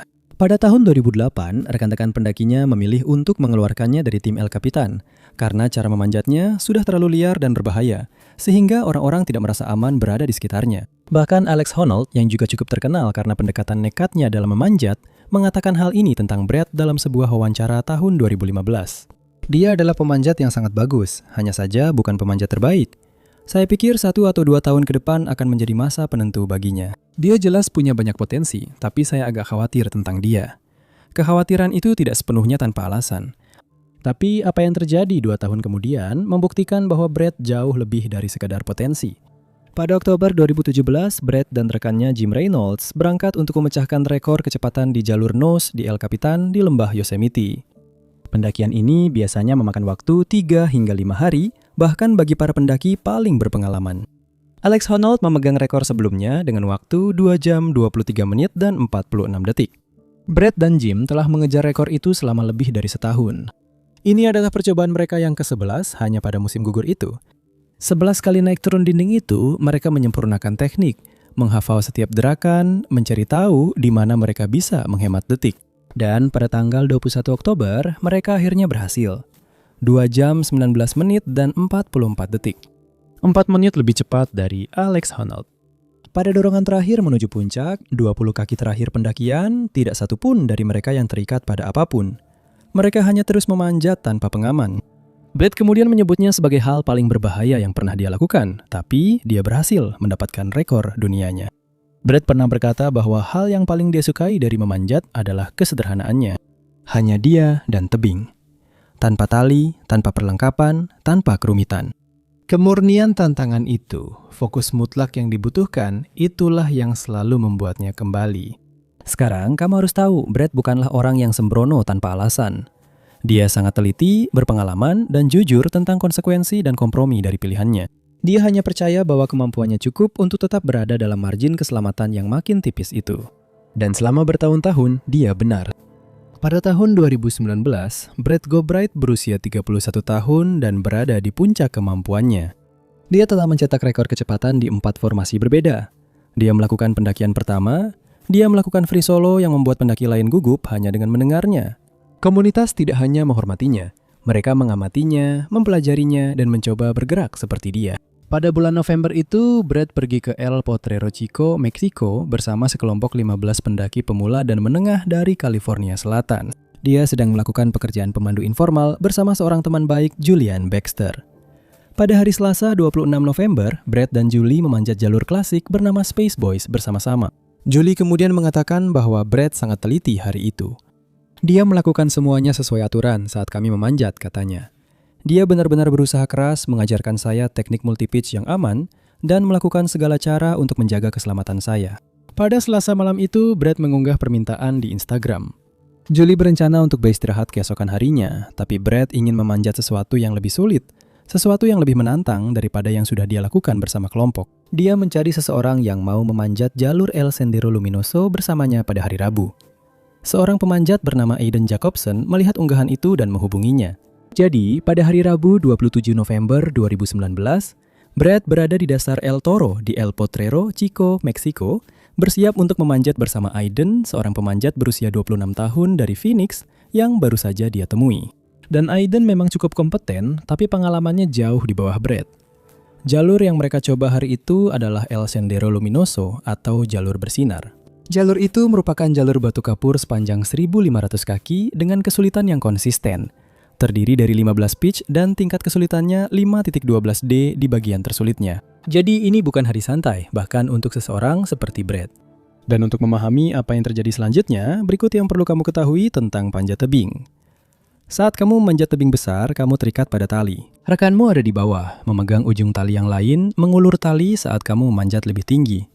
Jika kamu terpeleset dan jatuh, tali itu akan menahanmu. Kamu memanjat setinggi tali yang memungkinkanmu, biasanya sekitar beberapa ratus kaki. Lalu kamu berhenti di satu set cincin logam yang dipasang di batu yang disebut anchor. Kamu mengaitkan diri ke cincin-cincin itu, lalu rekanmu memanjat naik untuk menyusulmu. Setelah itu, kalian ulangi lagi dan lagi sampai mencapai puncak. Bagi Brad, itu berarti menyelipkan tangannya ke dalam celah-celah dan menahan berat badannya pada tonjolan-tonjolan kecil di batu kapur, sampai lengan bawahnya terasa terbakar. Dan ingat, dia memanjat selama berjam-jam di bawah terik matahari sore tanpa makan yang layak sejak sarapan. Dan dia harus melakukan semua ini dengan fokus dan konsentrasi, karena kesalahan berarti jatuh. Dan meskipun dia memanjat dengan tali pengaman, jatuh tetap saja terasa sakit. Begitulah cara Brad dan Aiden menghabiskan hari mereka. Pitch demi pitch demi pitch, Jam demi jam memanjat terus-menerus pada tingkat kesulitan yang akan menghentikan sebagian besar pemanjat berpengalaman di tempat. Dan Brett berhasil memanjat setiap pitch pada percobaan pertama, tanpa jatuh sama sekali. Untuk jalur yang sepanjang dan sesulit ini, itu adalah pencapaian yang luar biasa. Menjelang sore hari, mereka sudah berdiri di puncak. Bagian tersulit sudah selesai. Ngarai terbentang di bawah mereka pada larut malam. Mereka berhasil sampai ke puncak. Saya membayangkan mereka meluangkan waktu sejenak di sana, menarik napas, mungkin minum air, dan melihat pemandangan ke bawah. Saat tubuhmu kelelahan, tapi pikiranmu merayakan setelah menyelesaikan tugas berat adalah salah satu perasaan terbaik di dunia. Adrenalin masih terasa, tapi rasa takutnya sudah hilang. Kamu berhasil. Kerja kerasnya sudah kamu lewati. Itulah artinya bagi Brett. Sekarang mereka hanya perlu turun. Dan begini cara para pemanjat biasanya turun dari dinding seperti ini. Kamu mengambil tali dan memasukkannya melalui cincin logam yang sama yang kamu gunakan saat naik. Sekarang, alih-alih memanjat, kamu meluncur turun di tali menggunakan alat di sabuk pengamanmu yang mengontrol kecepatanmu. Kamu turun ke set cincin berikutnya di bawah. Saat kamu sampai di sana, kamu menarik tali dari atas dan tali itu meluncur melalui cincin-cincin itu lalu jatuh ke arahmu. Lalu kamu memasukkan tali itu ke set cincin berikutnya dan mengulangi semuanya lagi. Ini dilakukan satu persatu. Metode ini yang paling aman, tapi lambat. Rata-rata dibutuhkan 2 hingga 4 jam bagi seorang pendaki untuk turun sepenuhnya dengan cara ini. Dan itulah masalahnya. Matahari terbenam pada pukul 17.45. Dan turun dalam gelap ketika kamu sudah kelelahan dan hampir tidak bisa melihat kemana kamu pergi. Di jalur yang serumit ini sangat berbahaya. Brett menyarankan sesuatu yang berbeda, sesuatu yang lebih cepat. Alih-alih turun satu persatu, bagaimana jika kedua orang turun secara bersamaan? Kamu memasukkan tali melalui cincin jangkar seperti biasa, tapi alih-alih menariknya ke bawah dan memasangnya ulang di setiap titik, kamu membiarkannya tetap di atas. Satu orang bergantung di satu sisi tali, orang lainnya bergantung di sisi yang lain, dan kalian berdua meluncur turun secara bersamaan. Berat badan kalian saling menyeimbangkan, sehingga tali tetap berada di tempatnya pada jangkar di atas. Metode ini disebut simul rappelling. Ini bukan sesuatu yang akan kamu pelajari di kursus pemula, tapi ini umum di kalangan pemanjat tebing elit yang mengutamakan kecepatan. Brett sudah melakukan ini puluhan kali sebelumnya. Bagi dia, mungkin ini sudah jadi rutinitas saat itu. Bagi Aiden, memanjat bersama seseorang sekelas Brett mempertanyakan tekniknya mungkin bahkan tidak terpikirkan olehnya. Jadi mereka mulai menyiapkannya. Mereka mulai turun dengan simul rappelling dari puncak. Tapi ketika mereka sampai di pitch 9, mereka menghadapi masalah. Sudah ada 2 pemanjat di engkar itu. Cincin logam tempat Brett dan Aiden harus memasang rappel berikutnya sudah dipakai. Tidak ada cukup ruang untuk keempatnya. Jadi Brett dan Aiden harus mencari tahu kemana lagi mereka bisa pergi. Di bawah mereka ada sebuah undakan besar di bagian atas pitch 5. Itu akan sangat sempurna. Tempat itu besar dan nyaman untuk mendarat. Tapi ketika mereka melihat seberapa panjang tali yang mereka punya, mereka sadar talinya tidak cukup panjang untuk mencapai undakan itu dalam sekali turun. Jadi mereka memutuskan untuk memilih pitch 6 sebagai gantinya. Ini hanya 15 meter di atas undakan besar itu. Mereka harus turun sedikit dengan tali, tidak terlalu rumit, dan disinilah keputusan penting itu terjadi. Biasanya saat kamu menyiapkan rappel, kamu mengambil tali dan melewatkannya melalui cincin logam yang dipasang di batu. Lalu, kamu menarik tali sampai bagian tengahnya tepat berada di cincin-cincin itu. Dengan begitu, kedua sisi tali yang menggantung di bawahmu memiliki panjang yang sama, seimbang di kedua sisi. Tapi Brett dan Aiden tidak melakukan itu kali ini. Karena rappelnya sangat pendek, mereka pikir semuanya akan baik-baik saja. Mereka tidak repot-repot memastikan kedua sisi talinya sama panjang. Aiden bisa melihat bahwa sisi talinya jelas-jelas sudah menyentuh undakan di bawah. Namun, sisi Brett tersangkut di semak-semak di samping. Aiden bertanya kepada Brett, "Kita aman kan?" Brett melihat pengaturannya dan berkata, "Ya, kita bisa melepaskan tali yang kusut saat turun nanti. Hanya ada satu langkah keselamatan penting lainnya. Kamu harus mengikat simpul besar di ujung-ujung tali kamu. Simpul tebal dan besar yang terlalu besar untuk masuk ke alat rappel kamu. Dengan begitu, jika ada yang salah, simpul itu akan tertahan secara fisik di alat kamu dan kamu akan berhenti turun. Kamu menyadari apa yang terjadi dan memperbaikinya. Tapi Brett dan Aiden juga tidak mengikat simpul. Itu hanya 15 meter, mereka akan baik-baik saja. Brett turun dari satu sisi tebing, Aiden mengikuti dari sisi lain, posisinya sedikit di atas Brett, dan mereka mulai turun bersama-sama. Aiden menceritakan apa yang terjadi selanjutnya dalam kesaksiannya kepada majalah Outside. Kami mulai menuruni tebing. Aku sedikit di atasnya. Aku di sebelah kiri, dia di sebelah kanan. Lalu tiba-tiba saja aku merasakan ada yang lepas dan kami mulai jatuh. Yang tidak mereka sadari adalah tali di sisi Brad tidak sebanyak yang mereka kira. Tidak cukup untuk menurunkan Brad ke undakan tebing. Dan tanpa simpul untuk menghentikannya, tali itu langsung melewati alatnya. Aiden mengingat momen itu dan berkata, dia berteriak, aku juga berteriak. Aku melewati beberapa tumbuhan, dan yang kuingat hanyalah melihat kaos biru Grumichi miliknya memantul melewati tepi. Bunyi letupan itu adalah ujung pendek tali yang meluncur melewati alat repel Brad. Tanpa ada yang menghentikan, tali itu langsung meluncur lewat. Mereka berada sekitar 6 hingga 9 meter di atas undakan tebing saat keduanya jatuh. Aiden jatuh sekitar 18 hingga 24 meter sebelum menabrak semak yang sebagian memperlambat jatuhnya, lalu menghantam undakan batu di bawahnya. Dia mematahkan kedua pergelangan kakinya dan membutuhkan perawatan medis, tapi dia masih hidup. Brad tidak seberuntung itu. Tidak ada semak yang bisa memperlambat jatuhnya. Pada bagian itu, mereka berada 180 meter di atas tanah, dan pada ketinggian serta kecepatan seperti itu, dibutuhkan sekitar 5 hingga 6 detik bagi tubuh manusia untuk mencapai tanah. 5 hingga 6 detik mengetahui persis apa yang terjadi dan benar-benar tidak berdaya untuk menghentikannya. Aku penasaran apa yang ada di pikirannya. Apakah dia mencoba meraih sesuatu? Apakah dia memikirkan apa yang salah? Atau hanya teror murni yang datang seketika lalu tidak ada apa-apa lagi? Kita tidak akan pernah tahu. Yang kita tahu adalah Brad menghantam tanah dengan keras di dasar El Toro. Pendaki lain di dasar yang menyaksikan kecelakaan itu langsung memanggil bantuan, tapi sudah terlambat. Dia meninggal seketika akibat trauma benturan benda tumpul yang sangat parah. Dia baru berusia 31 tahun. Bagi sebagian orang, akhir dari Brad terasa seperti sesuatu yang tak terhindarkan. Dia memaksakan diri terlalu keras dalam waktu yang terlalu lama. Sepanjang karirnya, dia selalu beroperasi dengan margin keselamatan yang terlalu tipis. Dan pada akhirnya, salah satunya habis. Tapi semakin Anda melihat urutan kejadian yang sebenarnya terjadi, penjelasan itu semakin tidak masuk akal. Brad tahu cara mengikat simpul stopper. Dia memahami simul rappelling lebih baik daripada hampir siapapun. Dia baru saja mengajarkan teknik-teknik yang sama itu kepada Julie sehari sebelumnya. Dia telah menggunakan teknik ini dengan sukses puluhan kali. Jadi, apa yang sebenarnya terjadi? Pada tahun 1997, psikolog kognitif Byrne dan Beaufire mengidentifikasi sebuah perilaku yang mereka sebut sebagai kesalahan setelah tugas dianggap selesai. Ini terjadi ketika tujuan utama dari sebuah tugas telah tercapai dan masih ada langkah penting yang tersisa, tetapi langkah tersebut terlewatkan. Otak mencatat misi telah selesai dan mengalihkan sumber daya kognitifnya dari tugas tersebut. Langkah-langkah yang tersisa mendapat perhatian yang berkurang. Contoh kesalahan ini hampir memalukan. Meninggalkan kartu Anda di ATM setelah mengambil uang tunai, meninggalkan dokumen asli di mesin fotokopi setelah membuat salinannya. Tujuannya adalah uang tunai, salinan. Tujuan sudah tercapai, otak pun beralih. Langkah tambahan untuk mengambil kembali kartu Anda atau mengambil dokumen Anda terlewatkan. Di kehidupan sehari-hari, kesalahan ini hanya memalukan. Dalam pendakian, ini bisa berakibat fatal.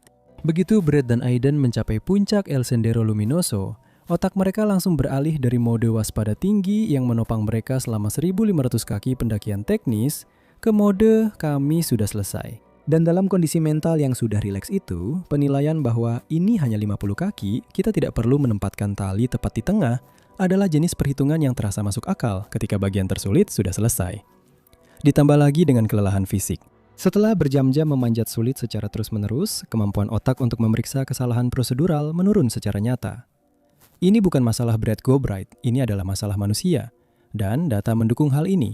Antara 56 hingga 80% kematian di gunung-gunung tertinggi dunia terjadi dalam perjalanan pulang setelah puncak sudah dicapai. Dalam penerbangan komersial, hampir setengah dari semua kecelakaan fatal terjadi saat pendekatan dan pendaratan, yaitu fase akhir penerbangan setelah semua hal sulit sudah dilewati oleh kru. Dalam panjat tebing di Amerika Utara, turun dengan tali auto-rappelling selalu menjadi salah satu dari 3 penyebab utama kecelakaan fatal setiap tahunnya. Brad melakukan satu kesalahan sederhana dan harus membayar dengan nyawanya. 26 Mei 1993, Lembah Yosemite, California. Derek Hersey telah menghabiskan 16 jam memanjat tebing curam El Capitan, salah satu dinding tersulit di dunia, hanya dengan 1 kaleng Pepsi. Dia berhasil karena Derek Hersey selalu berhasil. Selama lebih dari 2 dekade melakukan free solo, memanjat tanpa tali, dia tidak pernah sekalipun terjatuh. Tidak di Diamond, tidak di Black Canyon. Tidak di salah satu dari ribuan jalur yang pernah dia panjat di seluruh Colorado, Wyoming, dan California. Dunia panjat tebing memanggilnya dokter kematian, bukan karena dia ceroboh, tapi karena tak ada yang bisa mencelakakannya. Jadi ketika dia memberitahu rekannya bahwa dia akan pergi solo sebentar di jalur yang tingkat kesulitannya jauh di bawah kemampuannya, tidak ada yang khawatir. Tapi dia tidak pernah kembali. Bagian yang mengganggu saya dari ceritanya adalah bahwa itu bukan hanya satu kesalahan. Para penyelidik tidak menemukan satu tragedi saja. Itu adalah rangkaian kesalahan. Apa yang terjadi hari itu tetap menjadi salah satu misteri paling aneh di Yosemite. Ini adalah menit-menit terakhir yang menakutkan dari Derek Hersey. Pada tahun 1980-an, para pendaki punya julukan untuk Derek.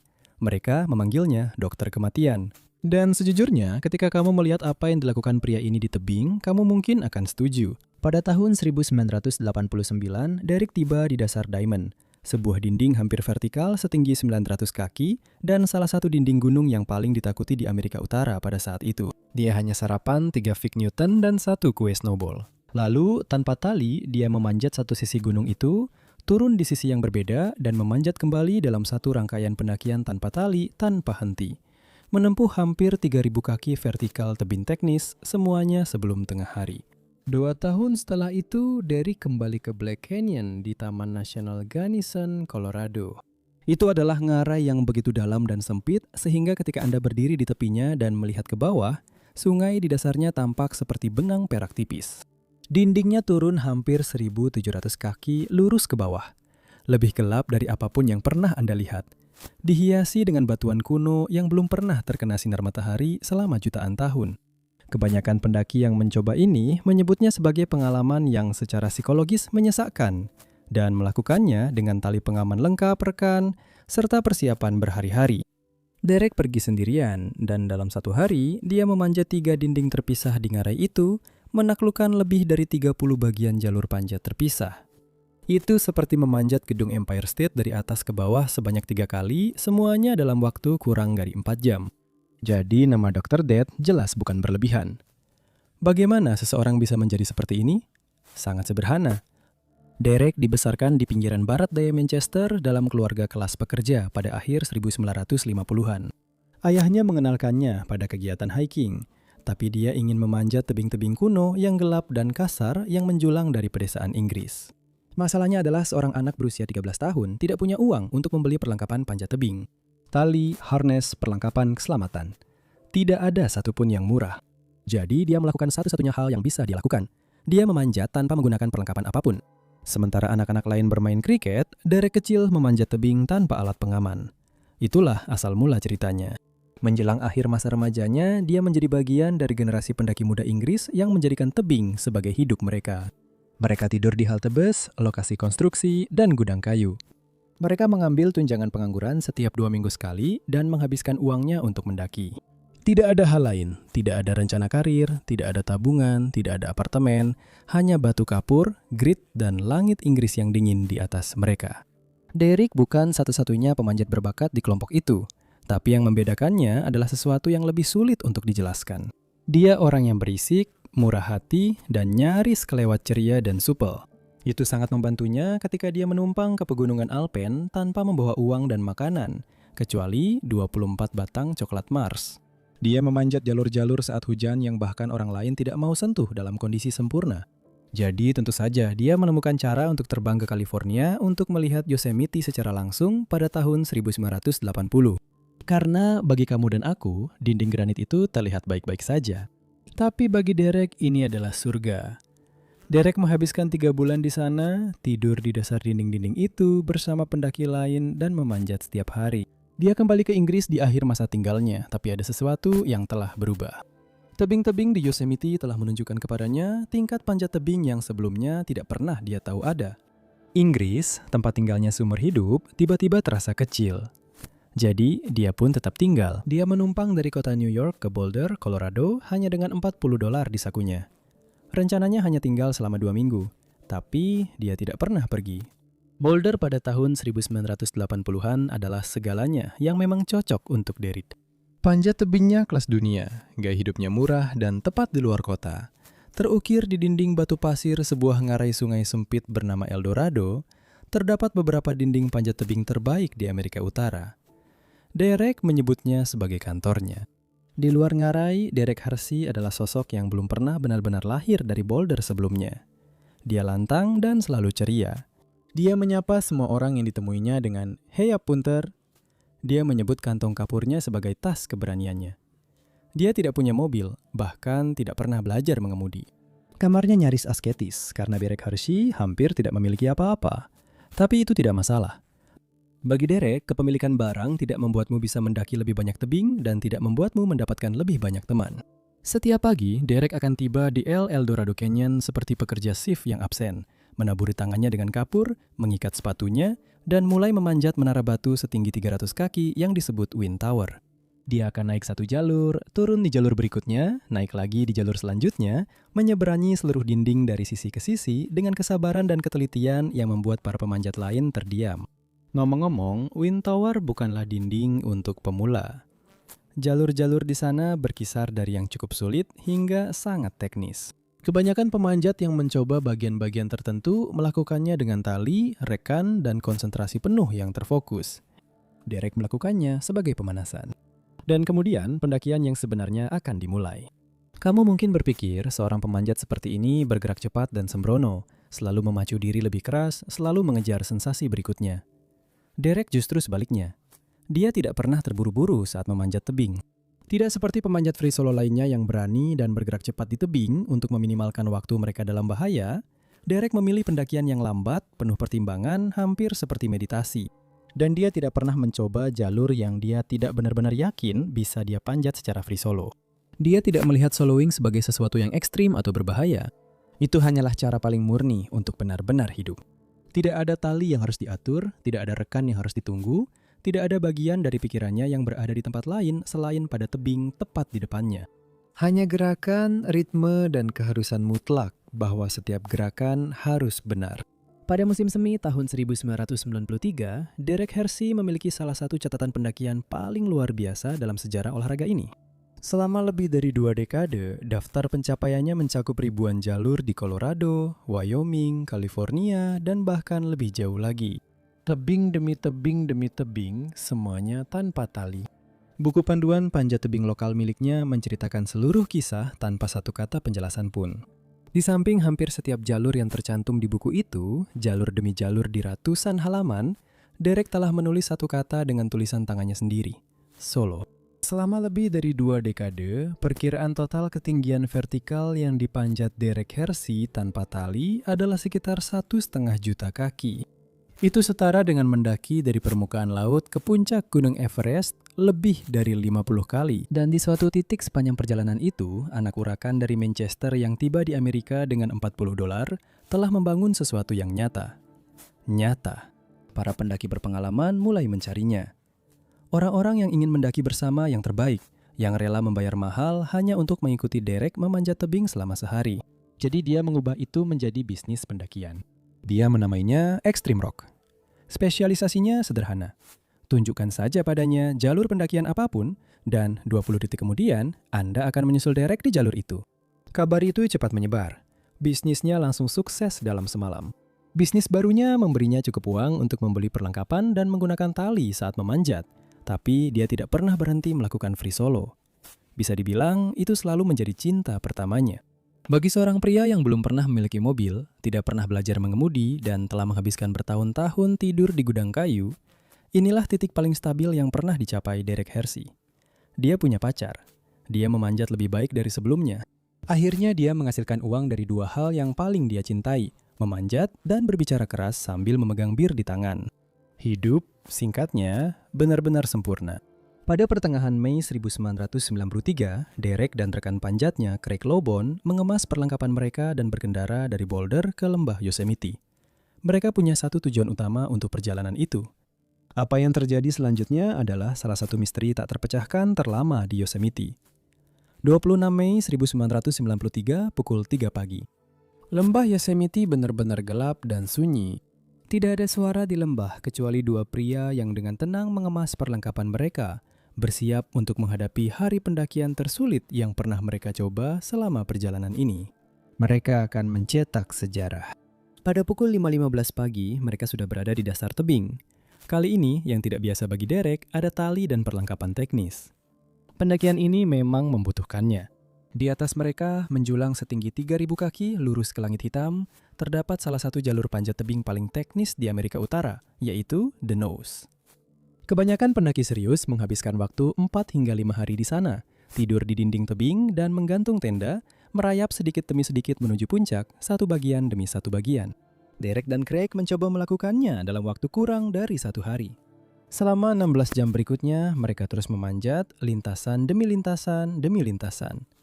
Ratusan kaki granit terlewati di bawah tangan mereka. Derek memanjat dengan kesabaran khasnya yang tidak terburu-buru, tidak pernah tergesa-gesa, tidak pernah panik. Hanya bergerak di dinding batu. Seperti itulah caranya, selalu bergerak di dinding batu. Satu gerakan penuh perhitungan setiap kali, ratusan kaki di atas pasar lembah, setenang seorang pria yang sedang berjalan pagi. Mereka memanjat sepanjang pagi, berlanjut ke siang, lalu ke sore. Matahari bergerak melintasi langit di atas mereka, lalu tenggelam di balik dinding lembah. Udara mulai mendingin, batuan berubah menjadi abu-abu di cahaya yang memudar, bintang-bintang mulai bermunculan di atas puncak yang masih belum mereka capai. Pada pukul 9 malam, 16 jam setelah mereka mulai, Derek Hersey dan Craig Lubin melangkah ke puncak El Capitan. Mereka telah berhasil melakukannya. Tujuan utama dari seluruh perjalanan itu telah tercapai. Biayanya selama 16 jam pendakian paling menantang secara fisik di dunia itu, satu-satunya yang dikonsumsi Derek Hersey hanyalah 1 kaleng Pepsi. Hanya 1. Saat mereka mulai turun kembali ke dasar lembah, kaki Derek sudah kram parah. Jenis kram otot yang dalam yang muncul setelah berjam-jam usaha terus-menerus pada tubuh yang hampir tidak mendapat asupan apapun. Tapi mereka berhasil kembali ke perkemahan Sunnyside pada pukul 5 pagi. 27 Mei dengan selamat. Menurut semua kesaksian, dia dalam suasana hati yang baik, santai, bahkan bahagia. Pada pagi hari tanggal 28 Mei 1993, Derek Hersey memberitahu Craig bahwa dia akan melakukan free solo di jalur Stek Saleti di Sentinel Rock. Tidak ada yang tahu mengapa dia memilih jalur itu pada pagi hari itu. Itu bukan bagian dari rencana awal. Untuk memahami apa yang terjadi selanjutnya, kamu perlu memahami apa sebenarnya Stek Salat itu. Sentinel Rock berdiri di sisi selatan lembah Yosemite. Ini adalah massa granit setinggi 3.000 kaki dengan sisi utara yang hampir tidak pernah terkena sinar matahari langsung. Jalur Stek Salate khususnya terletak di sisi utara dan memiliki satu ciri yang langsung diingat oleh setiap pendaki yang pernah mencobanya. Tempat itu gelap dan basah. Karena menghadap ke utara dan berada di bayangan dinding lembah hampir sepanjang hari, batu di jalur ini tidak pernah benar-benar kering. Dan menutupi sebagian besar batu itu adalah kerak biologis tipis yang disebut lumut kerak, jenis pertumbuhan abu-abu kehijauan yang biasa Anda lihat di dinding batu tua dan batu nisan. Ketika lumut kerak kering, itu memberikan sedikit gesekan. Ketika lumut kerak basah, itu menjadi hampir seperti es. Bukan licin seperti jalan basah, tapi licin dengan cara yang membuat kakimu bergerak sebelum otakmu bahkan menyadari bahwa ada sesuatu yang berubah. Jalur itu sendiri tingginya sekitar 1.500 kaki dan terdiri dari beberapa bagian di mana batuan terbelah menjadi celah sempit yang hanya cukup lebar untuk tubuh manusia. Kamu menyelipkan dirimu ke dalam, menahan punggungmu di satu sisi, kakimu di sisi lain, lalu mendorong dirimu ke atas sedikit demi sedikit. Jalur ini diberi peringkat 5,9 pada skala tingkat kesulitan panjat tebing. Itu jauh di bawah tingkat yang biasa dipanjat Derek Hersey setiap hari di El Dorado Canyon sebagai pemanasan. Jadi kamu sudah tahu apa yang dilakukan Derek. Dia sampai di dasar jalur sekitar tengah hari, melumuri tangannya dengan kapur panjat, lalu mulai memanjat tanpa tali. Ini seharusnya selesai dalam beberapa jam. Dia terus bergerak naik, satu bagian demi satu bagian. Dasar lembah semakin jauh di bawahnya setiap kali dia bergerak. Tapi di tengah-tengah pendakiannya, hujan mulai turun. Pada saat itu, Derek hampir pasti sudah berada di bagian atas jalur, yang berarti dia harus mengambil keputusan. Entah berhenti sekarang dan turun, atau lanjut sampai ke puncak. Itu bukan keputusan yang mudah. Ingat, Derek memanjat tanpa tali, jadi dia tidak bisa langsung turun dengan tali. Turun berarti harus menuruni kembali setiap bagian yang sudah dia panjat, dan meraba-raba pegangan yang tidak bisa dia lihat di batu yang sekarang basah dan licin. Itu terlalu berbahaya. Hanya ada satu pilihan. Jadi Derek dengan pengalaman 23 tahun mengambil keputusan yang berdasarkan semua solo suksesnya sebelumnya merupakan keputusan yang tepat. Dia terus memanjat. Ini bukan pertama kalinya dia memanjat di batu yang basah.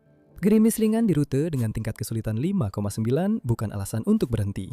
Sesaat Derek sedang dalam perjalanan naik seperti yang sudah dia lakukan 10.000 kali sebelumnya. Tangannya meraba batu, tubuhnya bergerak seperti biasa. Lalu kakinya tiba-tiba terpeleset. Bukan secara dramatis. Itu adalah jenis pergeseran kecil yang biasanya akan dikoreksi tubuhnya di batu kering tanpa pikirannya sadar bahwa itu terjadi. Tubuhnya terhuyung ke belakang saat tangannya meraih dinding, berusaha mati-matian memegang batu seperti yang selalu dilakukannya selama 23 tahun memanjat. Tapi kali ini sudah terlambat. Derek jatuh lebih dari 800 kaki menuruni permukaan tebing Sentinel. Tidak ada saksi yang bisa memanggil bantuan, tidak ada rekan untuk memberikan pertolongan pertama, tidak ada tali yang menangkapnya saat dia jatuh. Aku bertanya-tanya apa yang terlintas di benaknya di detik-detik terakhir itu. Guncangan mendadak, kesadaran itu. Tangan-tangan yang meraih sesuatu yang sudah tidak ada lagi.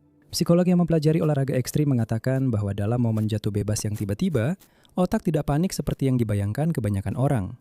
Waktu terasa melambat. Pikiran menjadi sangat jernih.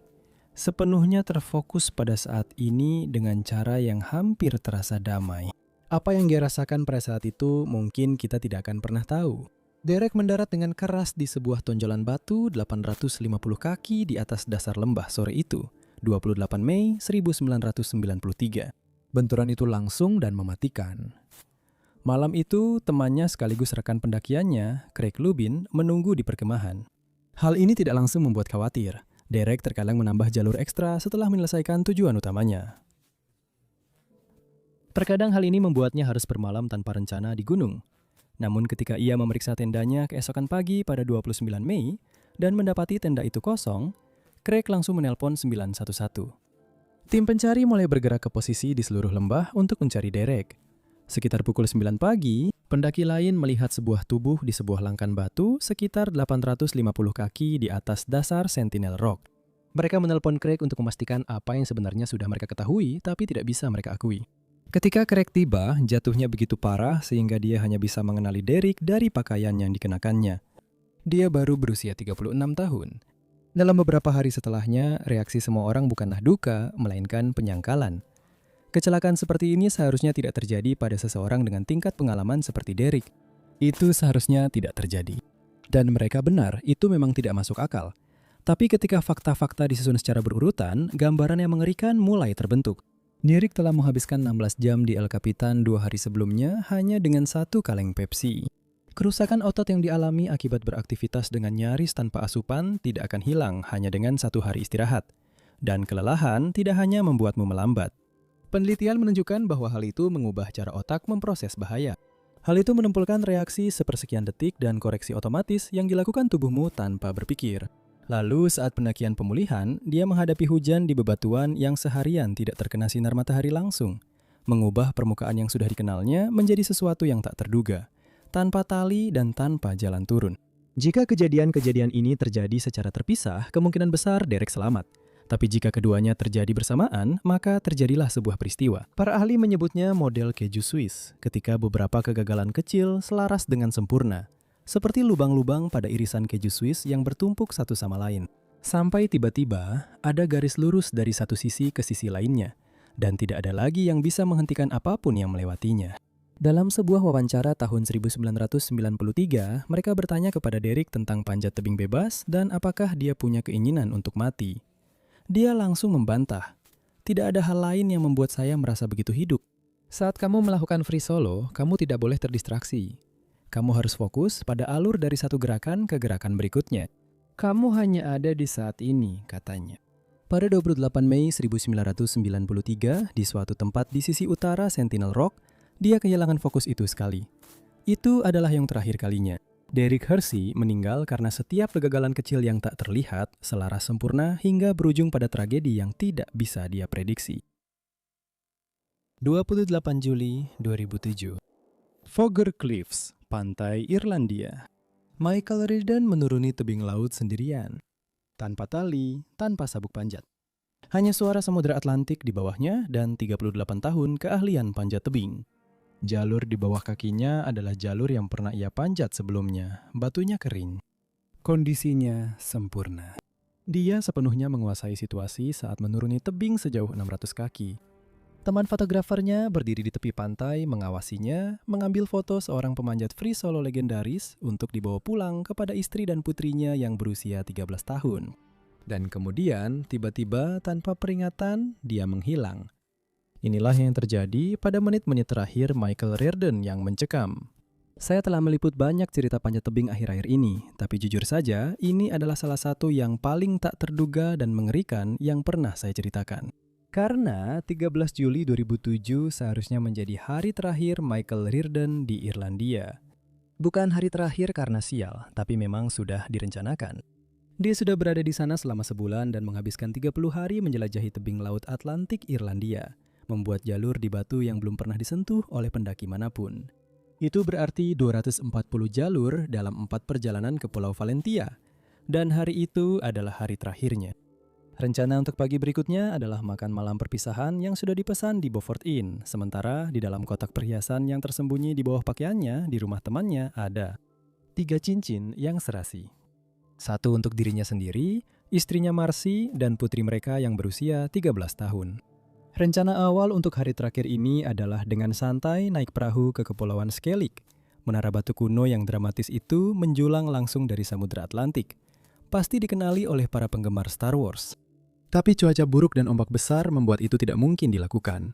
Jadi, Michael bersama temannya sekaligus fotografer Damon Corso memutuskan untuk mengunjungi tebing Fogger di Pulau Valentia sebagai gantinya. Tebing Fogger adalah tebing setinggi 600 kaki yang terdiri dari batuan vulkanik hitam pekat di lepas pantai Irlandia yang langsung jatuh ke laut lepas. Tidak ada pijakan pengaman atau pantai di bawahnya, hanya Samudra Atlantik. Langsung tiba di dasar tebing dan siap menghadirkan 324 kuintiliun galon air laut lepas, menerjang apapun atau siapapun yang berdiri di bawahnya. Mereka tiba di tebing hari itu dalam kabut tipis. Hujan mengguyur mobil mereka sepanjang perjalanan dan gerimis turun saat mereka membawa tas dan perlengkapan mereka keluar. Damon merasa kedinginan, tidak nyaman, dan ingin hari itu segera berakhir. Tapi Michael sedang bersemangat. Dia memimpin Damon turun ke sebuah cekungan berbatu sempit di dasar tebing. Mereka berhenti hanya 15 kaki di atas Samudra Atlantik yang menggelegar. Gelombang besar menghantam di sekitar mereka, mengirimkan percikan air asin dengan keras ke seluruh bebatuan. Bagi hampir semua orang di dunia, ini adalah tempat yang harus dihindari. Tapi Michael hanya tersenyum. Tanpa sepatah kata pun, dia berbalik ke tebing dan mulai bersiap untuk memanjat seperti biasanya, tanpa tali dan tanpa pengaman. Hanya sepatu panjatnya, kapur di jarinya, dan kepercayaan diri mutlak yang diasah selama bertahun-tahun menghadapi tantangan mustahil di dinding tebing. Rute yang dia hadapi hari itu diberi peringkat 5-12A, mendekati batas kemampuan tubuh manusia di atas tebing batu. Pendaki profesional berlatih selama bertahun-tahun hanya untuk mencoba tingkat ini dengan tali, rekan di bawah mereka, dan setiap perlengkapan pelindung modern yang tersedia terpasang di dinding di atas kepala mereka. Michael belum pernah berada di rute khusus ini di tebing ini sebelumnya. Tidak ada seorang pun yang pernah melakukannya. Setiap gerakan di permukaan tebing adalah sebuah pertanyaan yang ia jawab secara langsung. Dengan Samudra Atlantik 30 kaki di bawahnya dan tidak ada apapun di antara dirinya dan laut selain kemampuannya sendiri untuk membaca batu yang belum pernah ia lihat sebelumnya. Itulah yang disebut para pemanjat tebing sebagai on-site free solo. Itu dianggap sebagai hal paling berbahaya yang bisa dilakukan manusia secara sukarela di permukaan tebing. Jika Anda bertanya-tanya mengapa dia dengan sukarela memilih melakukan ini, itu karena Michael Reardon memang tidak hidup seperti kebanyakan orang. Lahir pada 1 Mei 1965 di Quonset Point Naval Air Station, Rhode Island, Ibu Mike pergi saat dia masih sangat kecil. Dia tumbuh bersama ayahnya, berpindah-pindah tempat di seluruh negeri, kadang-kadang tanpa alamat tetap. Kadang-kadang tidak ada yang bisa dimakan selain sup dan delayan untuk bertahan hidup selama seminggu. Tidak ada jaring pengaman atau penyangga. Sejak awal kehidupan, ketidakpastian bukanlah sebuah ancaman. Itu hanyalah hari Selasa. Dia pindah ke California pada usia 19 tahun di tahun 1984 saat orang masih bisa membeli rumah dengan satu penghasilan. Dan panjat tebing baru mulai menemukan identitasnya sebagai sebuah disiplin yang serius. Hanya sekelompok kecil pria dan wanita yang terobsesi mengendarai Vantua ke tebing-tebing terpencil dan melakukan hal-hal di atas batu yang belum ada kata-katanya saat itu. Michael terjun ke dunia itu tanpa ragu. Sekitar tahun 1987, seorang pendaki veteran bernama Steve Rerbello memperkenalkan Michael ke Teckits Rock di California. Sebuah dinding granit setinggi 1000 kaki yang telah menjadi tempat para pendaki serius menguji kemampuan mereka selama puluhan tahun. Dan disitulah semuanya dimulai. Michael akan menghabiskan 20 tahun berikutnya membangun rekam jejak pendakian yang melampaui batas-batas olahraga yang sedang berkembang ini. Dia mendaki lebih dari 4.900 mil tebing vertikal. Untuk memberi gambaran, itu setara dengan mendaki Gunung Everest dari dasar ke puncak lebih dari 900 kali, dan sebagian besar dilakukan tanpa tali. Sementara para pendaki lainnya beralih ke matras empuk, perlengkapan khusus, dan protokol keselamatan yang ketat, Michael justru memilih arah sebaliknya. Dia adalah penggemar berat John Baker, pemanjat solo bebas yang sejak akhir tahun 1970-an telah memanjat di tingkat kesulitan yang tidak berani dicoba orang lain tanpa tali. Seperti Baker, Michael datang ke tebing-tebing tersulit di Amerika, mengenakan celana jeans biru dan kaos katun merah terang. Tanpa tali atau sabuk pengaman, karena dia merasa tali itu seperti jangkar yang mengalihkan perhatiannya dari gerakan murni di atas batu. Agar merasa lebih bebas, terkadang dia memanjat dengan celana pendek Superman. Untuk merasakan kebebasan yang lebih lagi, dia pernah memanjat benar-benar telanjang. Dia adalah pemanjat yang berisik, ceria, dan tidak mungkin diabaikan. Tapi saat di atas tebing, dia benar-benar profesional. Setiap gerakan diperhitungkan, setiap lompatan sudah dipikirkan matang-matang sebelumnya. Dia bergerak menawir seperti air, seperti Bruce Lee di atas tebing. Kebanyakan pemanjat solo bebas pada masa itu menggunakan tali untuk menelusuri jalur baru sebelum mencobanya. Michael melangkah lebih jauh lagi. Dia terkenal karena melakukan pendakian pertama secara on-site. Artinya, dia memanjat tebing yang benar-benar baru, yang belum pernah disentuh sebelumnya, untuk pertama kalinya tanpa tali atau pengetahuan sebelumnya tentang pegangan-pegangan yang ada. Ini mungkin terdengar sembrono, tapi dia akan meninggalkan pendakian yang orang lain lakukan dengan mata tertutup hanya karena rasanya tidak tepat. Mendaki solo bagi dia adalah impian seumur hidup.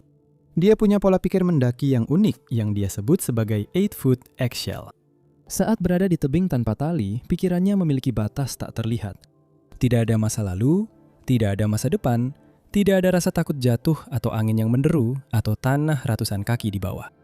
Hanya kemurnian mutlak dari gerakan berikutnya. Jika kamu tumbuh besar dengan membongkar mesin di garasi ayahmu, kamu pasti tahu persis seperti apa rasanya keadaan itu. Michael berada dalam kondisi itu sepanjang waktu. Dan apa yang dia capai dengan pola pikir 8-foot eggshell seperti itu benar-benar hampir tidak bisa dipercaya. Di masa jayanya, Michael memanjat solo hampir setiap hari. Dan bukan hanya dinding-dinding yang sulit, dia juga melakukan solo pada pemanasan, pendinginan, dan putaran latihan. Semuanya.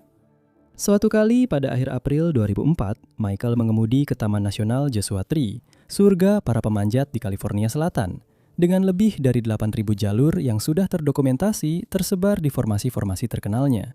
Dia berencana untuk mencoba beberapa jalur sebelum tidur. Namun, dia justru tetap terjaga selama 19 jam dan melakukan free solo pada 280 jalur dalam satu sesi. Beberapa di antaranya memiliki tingkat kesulitan hingga grade 5 13A. Itu adalah pendakian yang sangat ekstrim di mana dindingnya miring ke belakang, dan satu-satunya hal yang membuatmu tetap hidup adalah pegangan tangan seukuran koin kecil. Total jarak panjat yang ditempuhnya di akhir seluruh cobaan itu adalah 2 mil vertikal tebing dalam satu hari. Kemudian pada bulan Oktober itu, dia memutuskan untuk menyelesaikan 1000 solo dalam 30 hari. Itu berarti sekitar 33 kali panjat solo setiap hari selama sebulan penuh. Dia akan tiba di taman sebelum fajar dan tetap di sana sampai setelah gelap. Berpindah dari satu batu ke batu lain hanya dengan sepatu dan kantong kapurnya. Pada hari-hari paling produktifnya, dia memanjat solo lebih dari 15.000 kaki vertikal. Itu seperti memanjat Empire State Building 12 kali sebelum matahari terbenam setiap hari.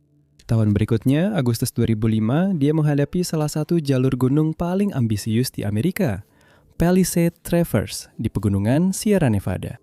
Ini adalah punggungan bergerigi sepanjang 9 mil yang menghubungkan 26 puncak gunung berbeda, dengan 6 diantaranya menjulang lebih dari 14.000 kaki di udara. Tim pertama yang pernah menyelesaikannya menghabiskan 7 hari di jalur tersebut dan 1 minggu penuh sebelumnya untuk menyembunyikan makanan dan perlengkapan di sepanjang jalan. Tim kedua sebelum dia membutuhkan 12 hari untuk melakukan hal yang sama. Michael memulai tanpa ada apapun yang disimpan di sepanjang jalur. Dia selesai 22 jam kemudian. Seorang pria seperti itu, seorang pendaki seperti itu, tidak bertahan hidup hanya karena keberuntungan. Dia bertahan hidup karena dia benar-benar menguasai dunia vertikal. Dia tahu persis apa yang dia lakukan dan persis apa yang tubuhnya mampu lakukan. Sebelum dia pergi ke Irlandia, Michael telah bercerita secara pribadi kepada seorang teman dan editor majalah bahwa rencana utamanya adalah melakukan free solo pada jalur bernama Freerider di El Capitan. Jalur ini membentang lurus ke atas sepanjang 3.000 kaki di Granite, California. Jika Anda mengikuti dunia panjat tebing, Anda tahu bahwa itulah jalur yang persis sama yang akan dipanjat tanpa tali oleh Alex Honnold 1 dekade kemudian dan membuatnya menjadi ikon global.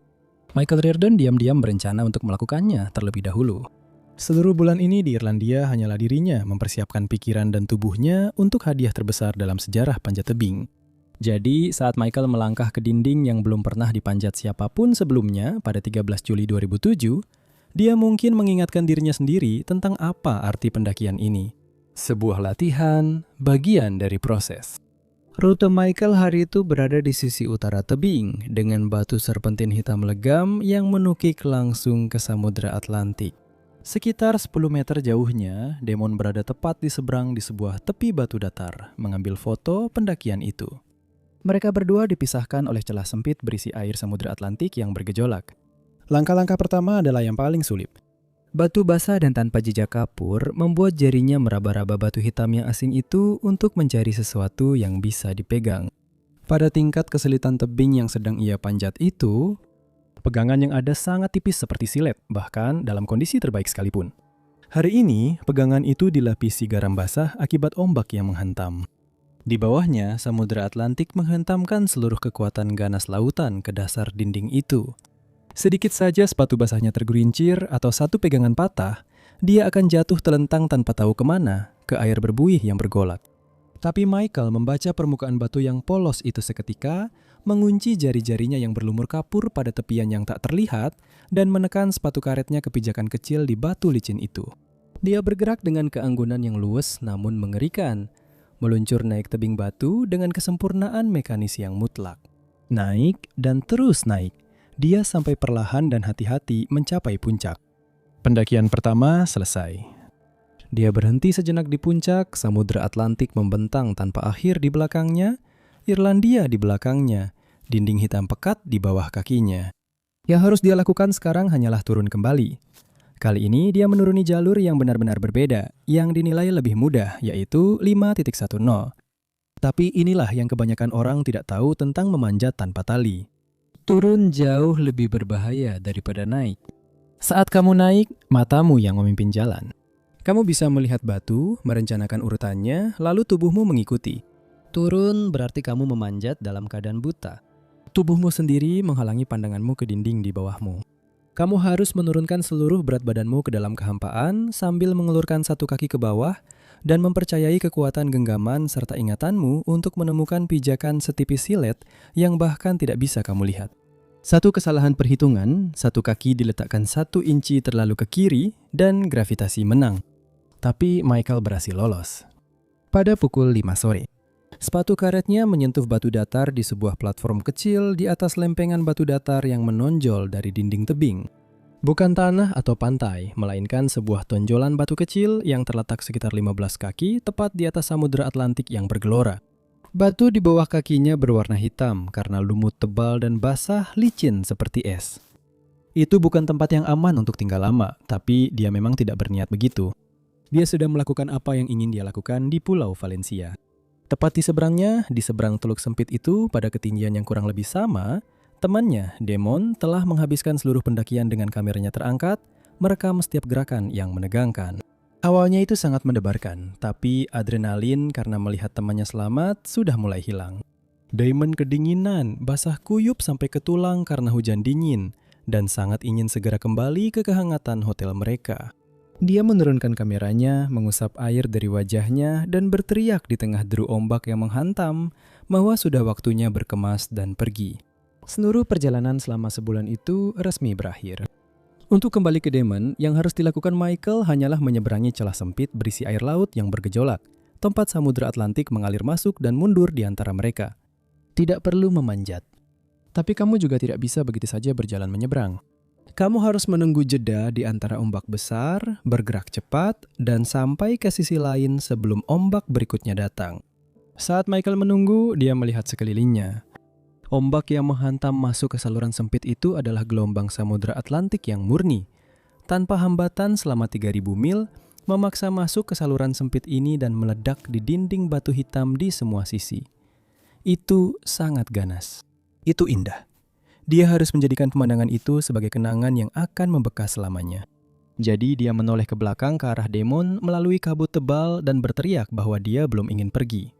Dia mengatakan kepada temannya untuk mengangkat kembali kameranya dan mengambil beberapa foto terakhir untuk mengenang hari itu. Dia meminta diambilkan foto dirinya yang berdiri tepat di atas batu itu, berpose dengan ombak besar dan ganas yang menghantam tebing di belakangnya. Damon menghela napas frustrasi dan memutar bola matanya. Ayo Mike, saatnya pergi dari sini, pikirnya. Tapi meskipun dia kedinginan dan ingin pulang, dia juga seorang teman yang baik dan fotografer yang penuh semangat. Jadi, dia setuju. Dia mengangkat kembali lensa berat itu ke matanya, membingkai Michael dengan latar belakang Samudra Atlantik yang mengamuk, dan mulai menekan tombol rana. Dan saat itulah jebakan itu menutup rapat.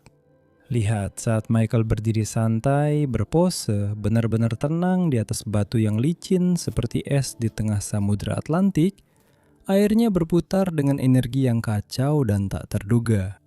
Pulau Valencia terletak di ujung paling barat Eropa, dengan ribuan mil lautan terbuka membentang antara pulau itu dan Amerika.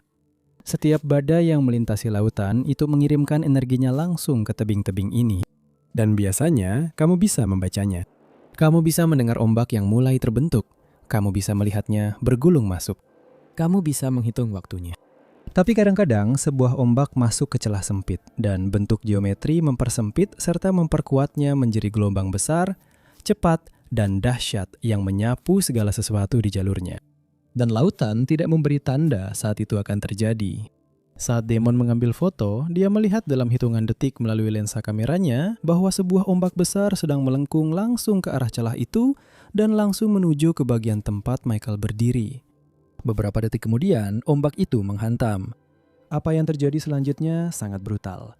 Air di sekitar Michael tiba-tiba naik beberapa kaki dengan sangat ganas dan langsung menyapu ke satu-satunya platform datar tempat Michael berdiri.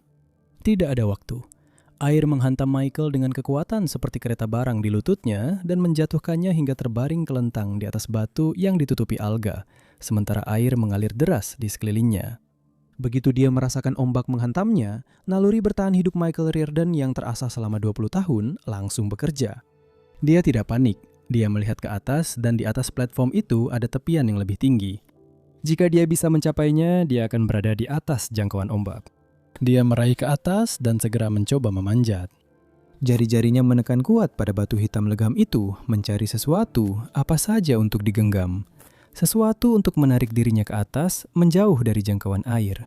Dia menemukan tepinya dan menggenggamnya erat. Tangannya sudah berada di atasnya, dia hampir berhasil. Tapi ombak tidak hanya menghantam.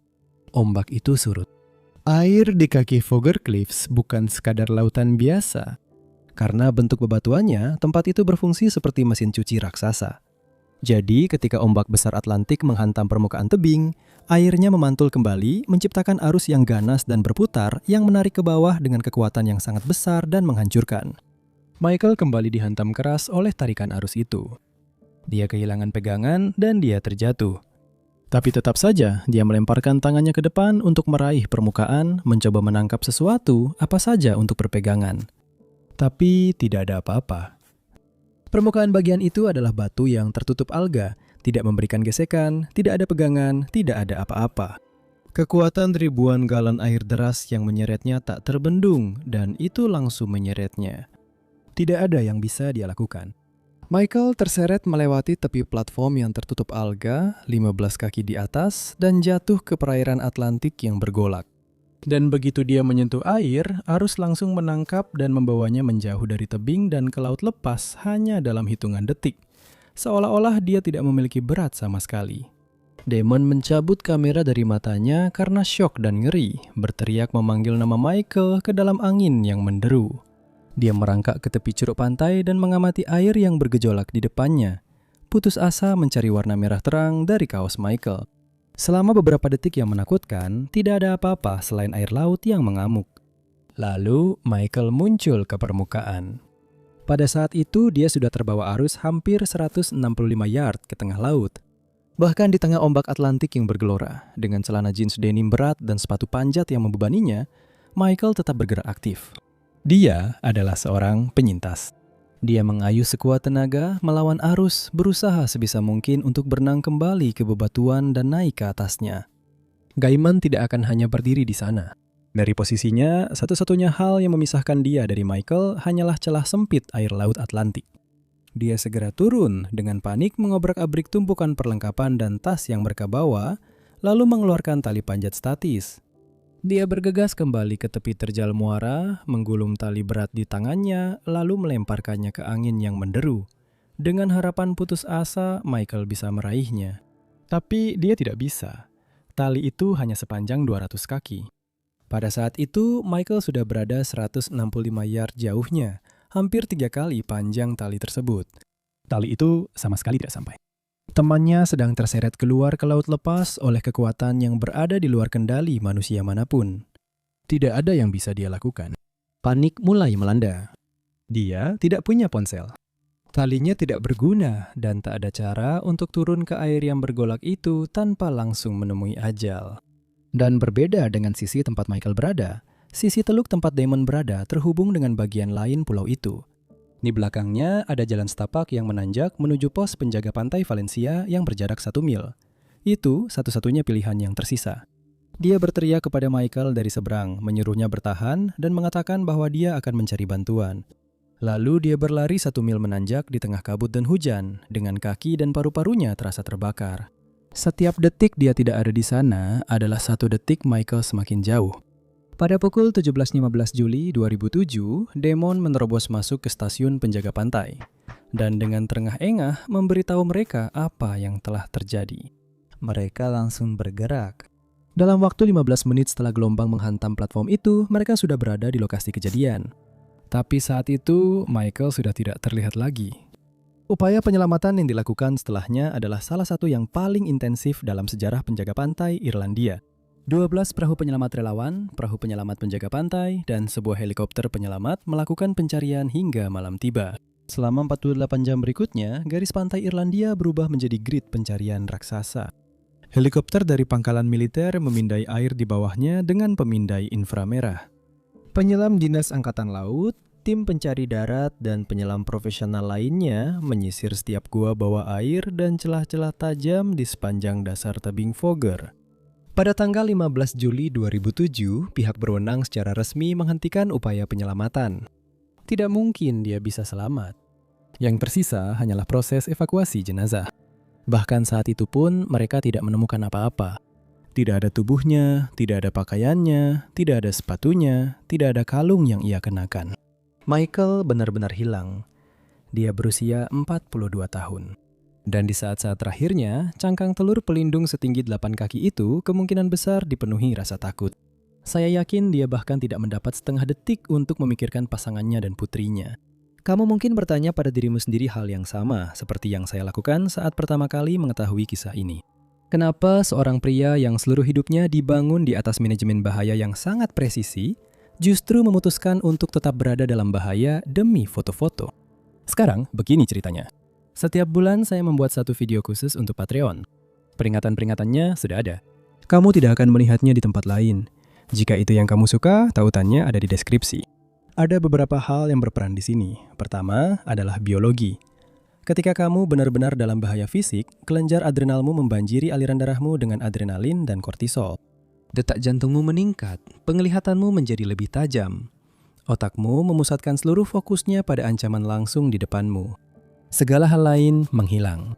Cangkang telur setinggi 8 kaki yang dijelaskan oleh Michael bukan hanya sekedar filosofi. Itu adalah sistem sarafnya yang bekerja persis seperti yang dirancang oleh 3 juta tahun evolusi manusia. Begitu bahaya berakhir, perisai itu akan turun. Adrenalin memiliki waktu paruh 1 hingga 3 menit. Pada saat Michael turun dari tembok itu, zat kimia yang membuatnya tetap waspada sudah hilang. Otaknya telah mencatat tugasnya selesai, ancaman dinetralisir, saatnya tenang. Kamu tahu perasaan ini. Kamu pernah merasakannya. Mungkin bukan di tebing laut, tapi kamu pernah merasakannya. Perjalanan pulang setelah shift panjang, di mana bagian tersulit sudah terlewati dan pikiranmu sudah sampai di meja dapur. Itulah saat tepat ketika mobil lain tiba-tiba muncul entah dari mana. Dan kemudian ada psikologi. Semakin terampil Anda bertahan dalam situasi berbahaya, semakin otak Anda diam-diam mulai mendefinisikan ulang seperti apa bahaya itu. Michael pernah berdiri di dinding yang hanya dengan melihatnya saja bisa membunuh kebanyakan orang, lalu berjalan pergi begitu saja. Setelah 2 dekade melakukan itu, otaknya telah membangun gambaran yang sangat spesifik tentang seperti apa ancaman yang sebenarnya. Ancaman itu punya bentuknya vertikal dengan celah dan pegangan. Sebuah platform batu datar 15 kaki di atas air tidak sesuai dengan gambaran itu. Itu tidak terlihat seperti hal yang pernah mencoba membunuhnya sebelumnya. Jadi otaknya tidak memperlakukannya sebagai ancaman. Dan secara geografis, ombak yang cukup besar untuk mencapai platform tempat Michael berada itu jarang terjadi. Michael sendiri sudah berada di sana 2 minggu sebelumnya. Pada sebagian besar hari, air tetap berada di tempatnya. Agar Michael Riordan meninggal sore itu, adrenalin yang memicu kewaspadaannya harus sudah hilang. Otaknya harus sudah menganggap ancaman itu telah berakhir. Sebulan bekerja di samping Samudra Atlantik pasti telah pelan-pelan membuat air laut yang bergelora terasa seperti pemandangan, bukan bahaya. Dan ombak itu harus melengkung pada sudut yang tepat, masuk ke celah yang tepat, pada saat yang tepat, agar tepat sampai ke platform tempat dia berdiri. Semuanya harus berjalan buruk. Dan memang begitu yang terjadi. Ribuan mil jauhnya pada Jumat pagi itu di California, Marcy Riordan merasa gelisah. Dia telah menghabiskan seluruh pagi melawan perasaan yang tidak bisa dia jelaskan. Sebuah perasaan berat dan menyesakkan bahwa ada sesuatu yang salah. Dia tidak tahan lagi, jadi dia mengambil ponselnya dan menelpon nomor Michael hanya untuk memastikan keadaannya. Demonnya menjawab. Dan pada saat itu, istri dari seorang pria yang telah menghabiskan 20 tahun selamat dari situasi-situasi yang mustahil, langsung tahu saat tepat ketika lautan menang. Mereka bilang seorang istri selalu tahu. Michael Riordan secara resmi diklasifikasikan sebagai hilang, diduga meninggal. Tidak ada jasad dan tidak ada kepastian. Hanya kenangan tentang seorang pria yang hidup tanpa tali dan bekas kapur putih dari upaya terakhir yang putus asa yang tertinggal di pantai Irlandia. Michael percaya bahwa pengalamannya memberinya kendali atas lingkungan yang sama sekali tidak kenal ampun. Namun pendaki berikutnya ini ditinggalkan karena dikira sudah mati di salju pada ketinggian 26.000 kaki 2 kali selama 15 jam. Mereka memberitahu istrinya bahwa dia telah tiada, dan yang tersisa hanyalah jari-jari kakinya yang membeku dan wajahnya yang terkena radang dingin. Tapi kemudian dia menerima telepon lagi. Jangan lewatkan kisah kami berikutnya.